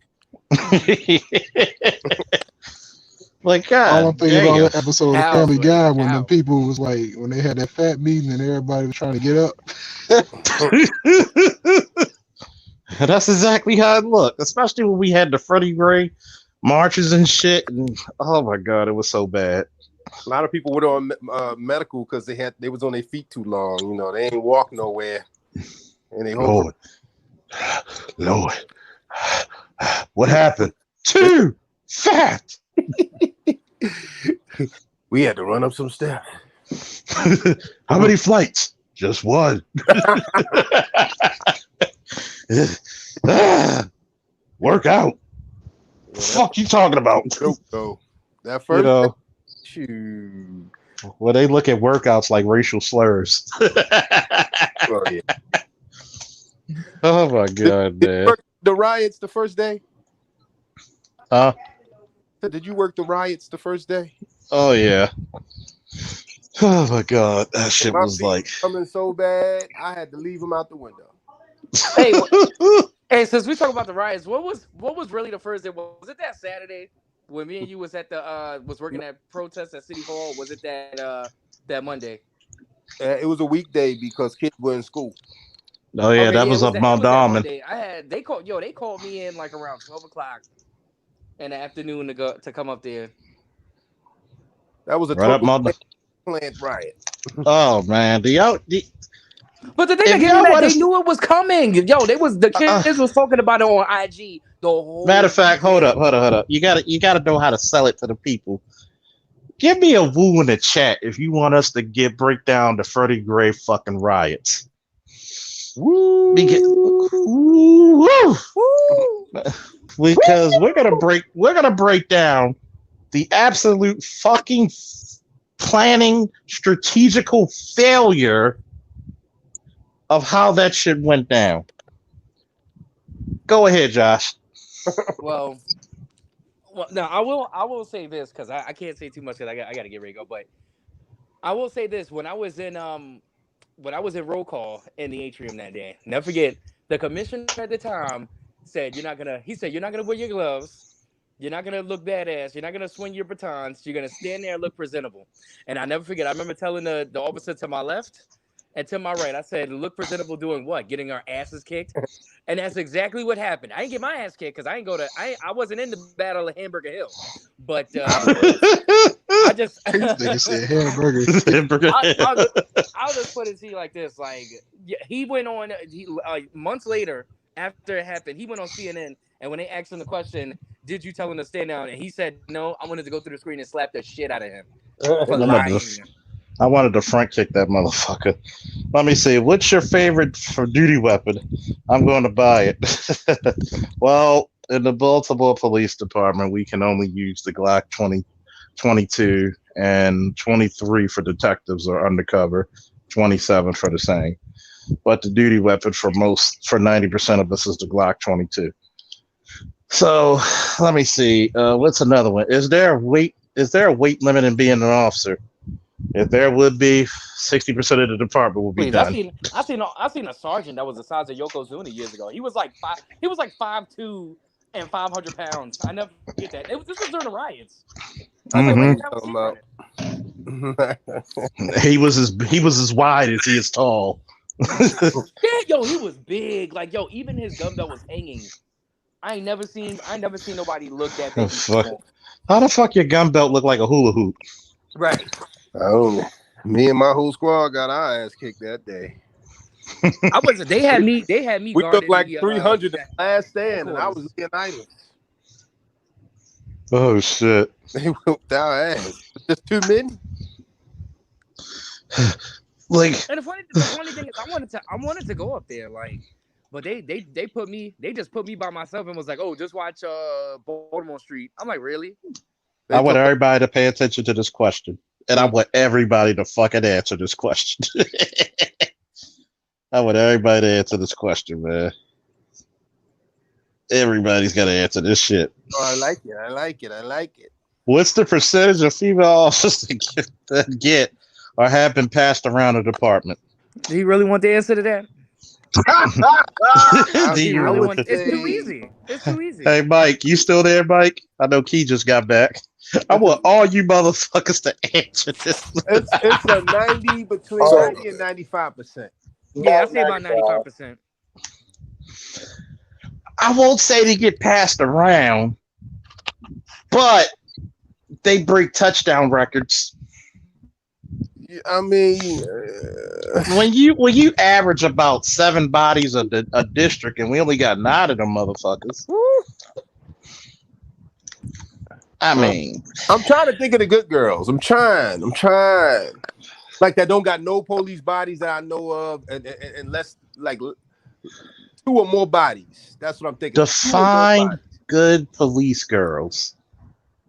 Ones that are faithful to the husbands, I guess. Somebody that can work a whole shift like her father was watching.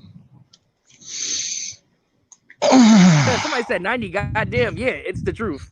Honestly, guys. I say the other 5% is gay, and the other 5% we just don't know who they fucking. Yeah, right. They keep it under They're just really good at. They're really good at hiding it. Yeah. But if you go on their IG, they advertising twerking and shit with their homegirls. Oh my god. Oh my god! I mean, they got whop. She got that. It is pretty bad. When I remember a major, I just got promoted, And this major I looked up to, man, I'm thinking he about to kick some game to me in his office. He just, hey, have a seat. Tap me on the shoulder. Man, that girl in your squad got a fat ass, don't she? Thinking to myself, God damn, that's what you call me here for? Needless to say, he had fucked about 6 of his sergeants in the district and some officers. Damn, yeah. Yeah, yo, he was just known for that, man. Just swinging dick all through the district. Yep. I'll put it to you this way. Out of the whole department, out of about 14 years, I've only slept with 3 female officers. Okay, 3 officers. So one I knew for like 20 some odd years because we basically went to high school together. Another one I knew for like since I've been in the department. You know who it is. And the other one is she who will not be named. And I'm like, God damn. So I have a low of females I mess with in the department. Compared to some guys, I mean, as soon as they see a new female, they fucking. Yeah. I was like the coochie ninja, so I got like 2 bodies while I was on, but then one left and I hit. So she don't count as a police officer because I waited till she left to actually hit. But if you want to count their bodies, we talking something different. You probably have to add up. Hey, hold up. Sam Miami, come on, man. You know the answers to these questions. They're too easy. What's the read it out loud? He said, "Are a lot of better? A lot. Wait, what he said? Are a lot Black are women, a black lot women. better of black women cops, undercover ratchets? I met a black woman cop from Miami who was a complete ratchet off duty. Yeah, 95% of them are like. Yeah, like do you see the twerk videos they post? They way more aggressive than normal women, man. How do you go to somebody you joking around? I got groped in a 7-Eleven by a female sergeant before. I mean, I had a female officer tell me that she wants to suck my dick, and she said it just like that in front of 2 other female officers. Now tell me that ain't aggression. Me too. I had a female officer pull down my pants and actually do it. What's her name? Tell me about it. What's her number? I gotta cry. Yo, I feel like a victim. I feel like such a victim. Hold on, I was like, no. Hey, somebody says don't marry. Oh. Hold on, somebody says so don't marry any female. So don't marry any female officers. No shit. I mean, fuck no. They wasn't designed for that because at the end, I know a white female supervisor who has multiple baby daddies with multiple officers and a sergeant. I know a black female who are married to 3 separate officers. Community pussy. Yeah, imagine the family reunion. look like the fucking the goddamn family reunion look like the fucking look like the United Nations. All right. Yo, you stupid. All right. They got a roll call and shit. So while you at the academy, so for the federal, everybody goes to this place called Flexi, man. And let's just say this: it's not too many women, and it's a lot of dudes. So if your girl is a federal officer and she went to Flexi, oh man, she done been ran through, dog. Oh god damn. Man, she been ran through like track and field in the Olympics. I didn't see that shit. Man, I done got random knocks on my door. Like, hey, y'all, you just want to fuck? I'm like, well, shit. I'm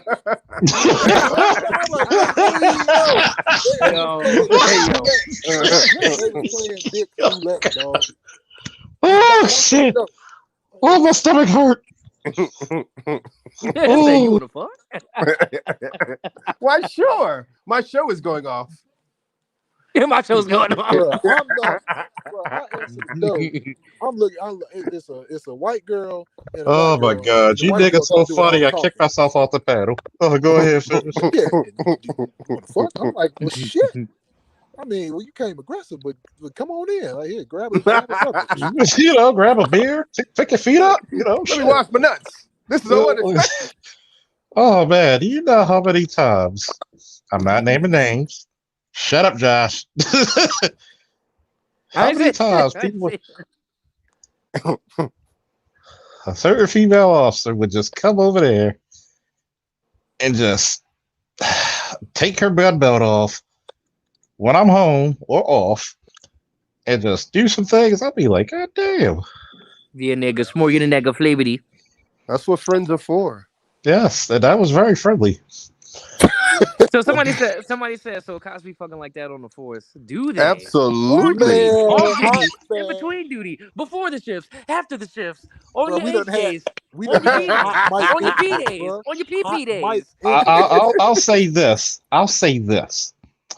If you join a major police department, local, state, or federal, and or corrections, and you can't get ass, or ass has never been thrown to you, you have to be officially the ugliest nigga that has ever been born and ever will be born. Yep. Right. Like at some point in your career, I mean, goddamn, Leo had stepped in the fucking place like 5 months, and the chick was like throwing it up. Like this motherfucker didn't even get a name tag. Hey, try to fuck. Like, she was whoa. She was pitching that pussy to him like she was on the New York Yankees. I mean, she threw that shit like Nolan Ryan. That bitch was cool for Cocoa Puff. Yeah, shit like my Piazza. Here you go. She hit you like a car salesman, huh? Hey, how you Yeah. try to get the best price of used pussy. Mm-hmm. Come on down to Peggy's house of used pussy. We got open pussy, slightly open pussies that got bed sheets to them.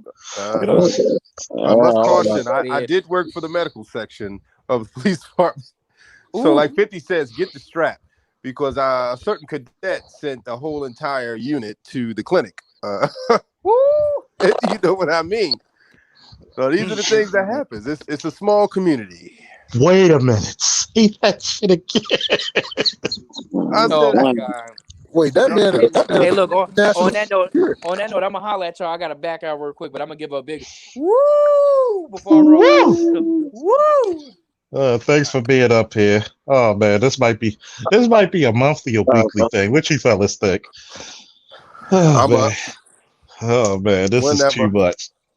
This is too much. Oh my God. I'm gonna put it to you this way. There were some chicks who was fucking 3 guys in the same district where there almost was a fight breaking out. And I'm like, Jesus Christ, man. And this is like when I first got to the damn district years ago. I'm like, why y'all about to fight? Yeah, I'm messing with her. And then it was one chick. I mean, she literally worked her way through the fucking shift. I'm like, God damn. I don't know who bigger freaks, the male officers or the female ones. Yeah, you might as well call her modern day Julius Caesar, because she fucking conquered. Damn, she took down the whole department. She a threat to national security at this point. For real.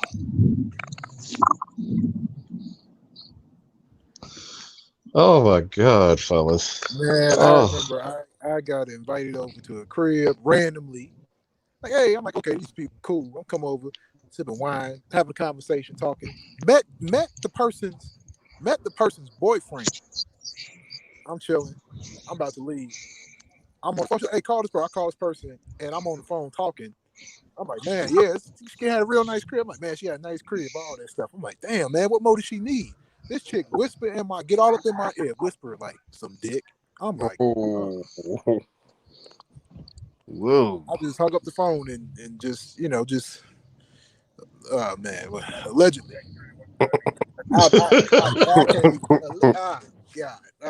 It's a dirty game, man. It's a dirty game, man. These motherfuckers crazy. Oh yeah. I was accosted. Need cold showers. I mean, it's like it's always funny because it's like as soon as they get to a male-dominated space, this pussy needs to be filled out like an application. Who's down? All right, step in line, step in line.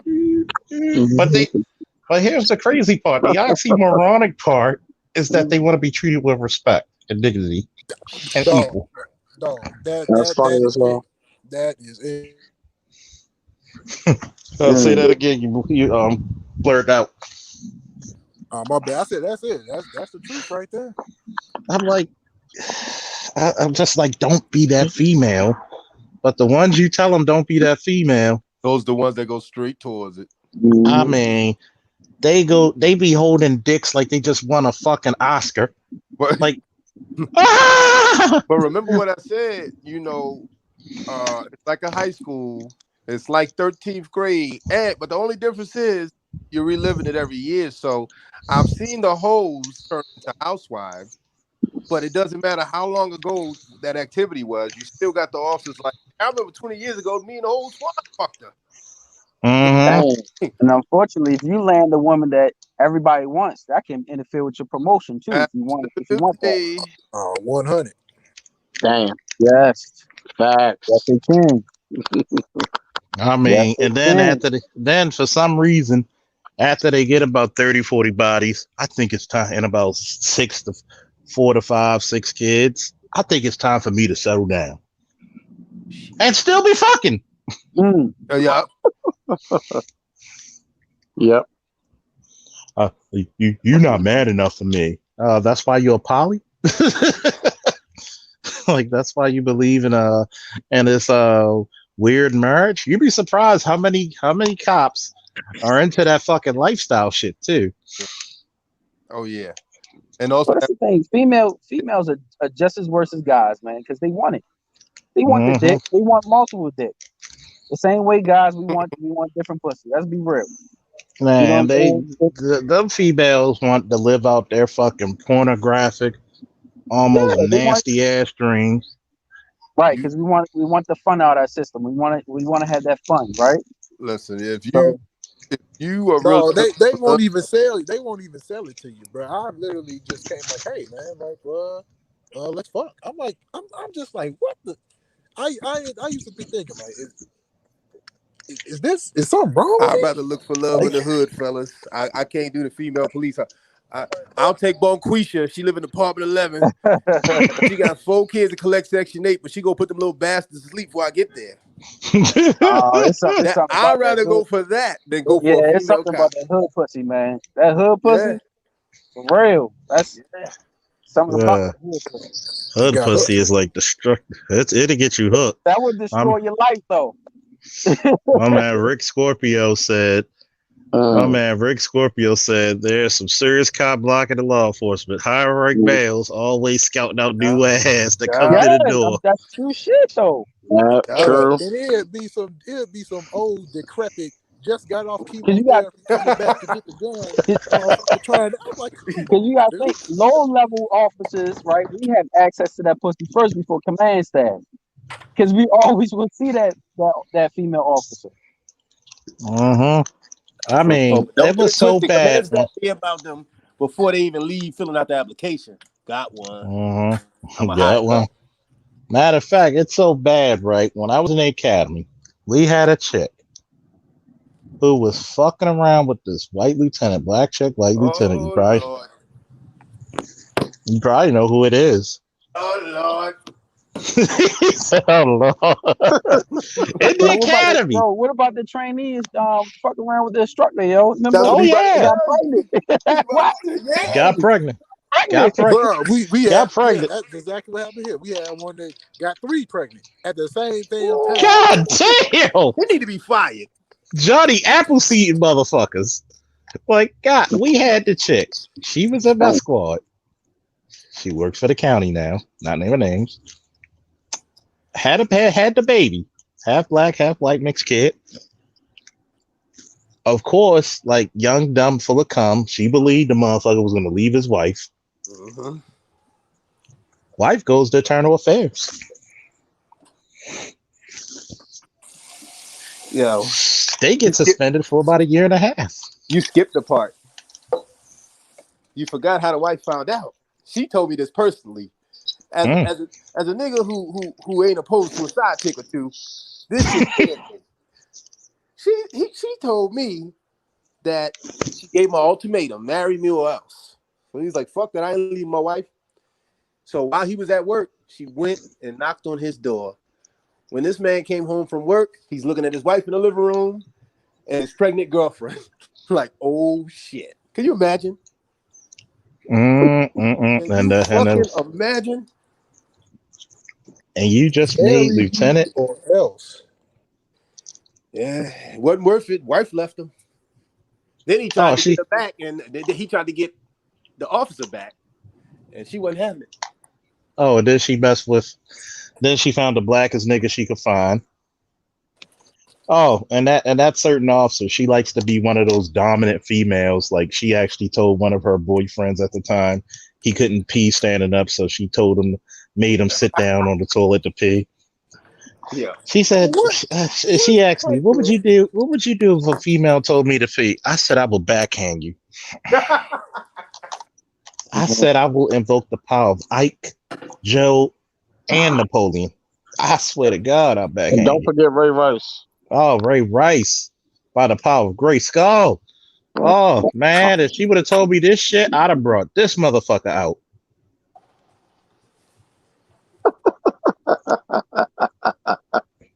Slap a bitch. Allegedly.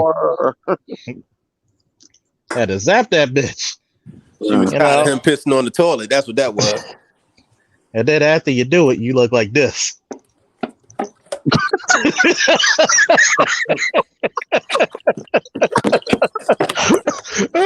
Somebody should have never showed me how to do. Somebody should have never showed me how to do that shit. My man Yvonne said, "Don't forget Chris Brown." Sensational. You know, to my man Yvonne, to my man Yvonne Perry, I salute you. Told you, sometimes you don't want to hit a person, but you just want to push the shit motherfucker. Like, or you want to just kick that shit. Oh, I saw that shit before I came in the room. Boy, that's my favorite line.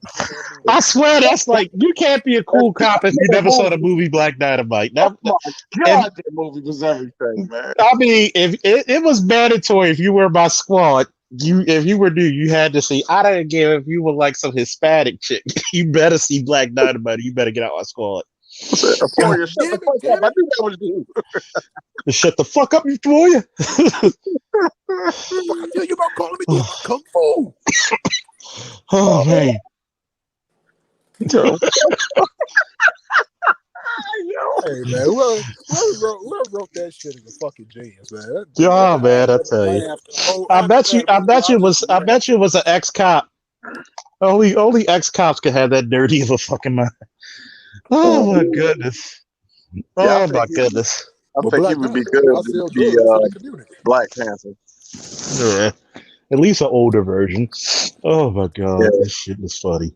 Man, that shit is hilarious. Oh man, fellas, you remember the pimps' names? Chocolate Giddy Up. I'm spending more bail money than I'm getting tail money. He said, I spent all my tail money and it's on bail money. Charlie Giddy Up. You know that's the dude from Reno 911, right? Man. And I saw, when I seen Brian McKnight in there, I was in tears. Oh my God. Captain Kangaroo Pimp. Said, what did he say? Hey, bitch, you need a pimp in your life. So I already got a pimp. I said, shit, that nigga ain't nothing but a valet for hoes. That was my line. I always use that line. Oh, man. I remember watching the cartoon, the first episode. He was like, wait a minute, you ninjas? The head ninja in charge. The HNIC. And they were like, hey, you shiftless niggas. You can't talk to Charlie Giddy Up. Bitches like that. Yeah, cartoon version of that shit is funny as hell. Oh, man. fellas, if you down for this next weekend, let's do this again because man, I'm taking off next Saturday. Fuck this. I need to drink and smoke a cigar on this. Oh, You fellas down for next weekend? Because shit, we might have to do this live and just record it live. We might have to go to like somebody's porch or something and record it live. Record live with some cigars. Fuck yeah. We got to record it live with some cigars, some liquor, and hang with our police niggas. Hey, what you said? Though, like police actually being normal, though. You know what I'm saying? Yeah. It's like robots. And we like, okay, they represent laws, so they are black and white. No, we're not black and white. You know what I'm saying? We're more than just policing. We actually human beings too. We're parents. We're fathers. Right. We're dedicated members of the community. We try to raise families. You know, exactly. You know what I'm saying? We are human beings. Oh yeah, we gotta do this tomorrow. We gotta do this next weekend. I'm taking off Saturday. Fuck this shit. Oh my god, everybody take off Saturday. We gotta get some cigars and liquor. This was awesome. I think the one thing all of us hate as law enforcement officers is getting drafted. Shit is the worst. Oh fuck that drafted. Oh fuck that. Man, they used to draft us like Roger Goodell, man. Oh my goodness, man. Bro, you'll be sick. I don't want to get into get my ready to get up. To even man, you be everything. Man, you used to just you think you about to get off. Oh no, nigga. You coming. You be like, man, I'm about to go get some pussy. You about to go get a drink, chill, play some match or some street. You got to stay 8 more hours. You said what? Hit me on the radio. Officer Stokes, call 3232. I'm like, motherfucker. Like I ain't calling. Hey, the only good thing about working for customs, man, they get you get holiday pay for overtime. Yeah. Shit. We get hollered at time for overtime. Nigga, you should be happy. So what's up, fellas? Next Saturday, with the exception of our boy Key, we have to go through the line with Key. We link up and we do this shit live somewhere with some cigars and liquor. Niggas bring a bottle, of course. Oh man, sound good. Sound good. Bring a bottle. Tell a story or two. Huh? I said I'm on. Oh yeah. So next Saturday we're gonna do this live, and the fact that you get to see police being real men, and we'll have Key. Hopefully, we'll have him up here again. It's always a pleasure. Saturday. So anybody got any last thoughts? We're gonna start with Key, then we're gonna do Leon, Mike, then LT Hall, and then myself. Well, my final thoughts is, man, don't leave this money out here, man. It's money out here for you to make. You can be doing something for a change. Just do it, man. Don't listen to other people. Listening to other people in regards to them telling you what you can't do is stupid. Just listen. Like it compels me to tell you, why would you let somebody else who ain't you police your community, man? Just do it. Man. Just do it. Amen. If you live in a good life and you being straight, just do it, man. That's all I got to say. Why leave that money there? Even if you're trying to do something else, try it out. Get that experience. Why not? If you in shape, you can run. You're not egregiously fat. Why not? Amen. Thank you again, Key. Mike, last word. Yes. Hey, what's going on? I just want to first say thank you foremost for inviting me on here. And I piggyback on what he said. We need to police our own communities. If you see that something is wrong with policing, put in the application. All right, because we need people who care about the community. We need people who care about change. That's all I gotta say. Woo! Thank you again, Mike. Leon.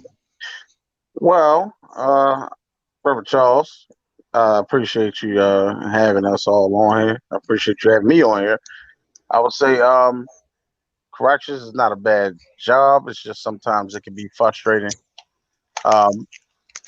You know, like I said, don't let nobody stop you from doing what you want to do, whether it's policing, corrections, or whatever you want to do. And that's really all I got to say, man. I had a ball with y'all listening to y'all stories because, I mean, I know all of y'all police. I'm the only correctional officer here. So, Still part of law enforcement, man. Still part. Yeah, we should do that. Inside. That's all. We should call it that. The Black and Blue Police Stories. The Black and Blue Stories. That's a good title, Iman. I like that. I like that. Matter of fact, I got one question, man. Mm-hmm. What does Money Mike and Bernie Mac think of this panel and law enforcement? I'm gonna tell you something. This motherfucking panel. What's some motherfucking crazy? I'm sorry, I ain't scared none of you motherfuckers. I'm gonna tell you something. I can't scared none of you motherfuckers either. Pippin, I'm not scared of no one but Damon. That's the only person I'm scared of right now. I said it would be balls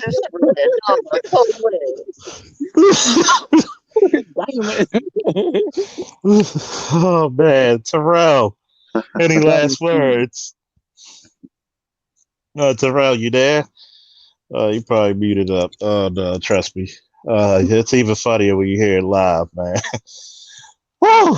Remember, we are all black before we're blue, but we still a professional when we're in blue. Yes. Nobody can police your community like you. Kind of rhymes. Yep. Stop being a coward, because any man that's afraid to protect his own is defined as such. Cowardly. Step up and show the world our greatness. This is our city, our state, our country. We do not let anybody come in our yard and do what they want. We shall protect this house. We shall protect this community. We shall protect our society. Till next week, be safe, be honorable, bleed black, and be blue. Woo! And we out. For that one. God, woo! Thanks again, fellas, and see y'all next week. We're gonna do this shit live, and we're gonna get our key hooked up in it too. Woo! And good night. Be safe. Good night. All right. Good night. All right, brothers.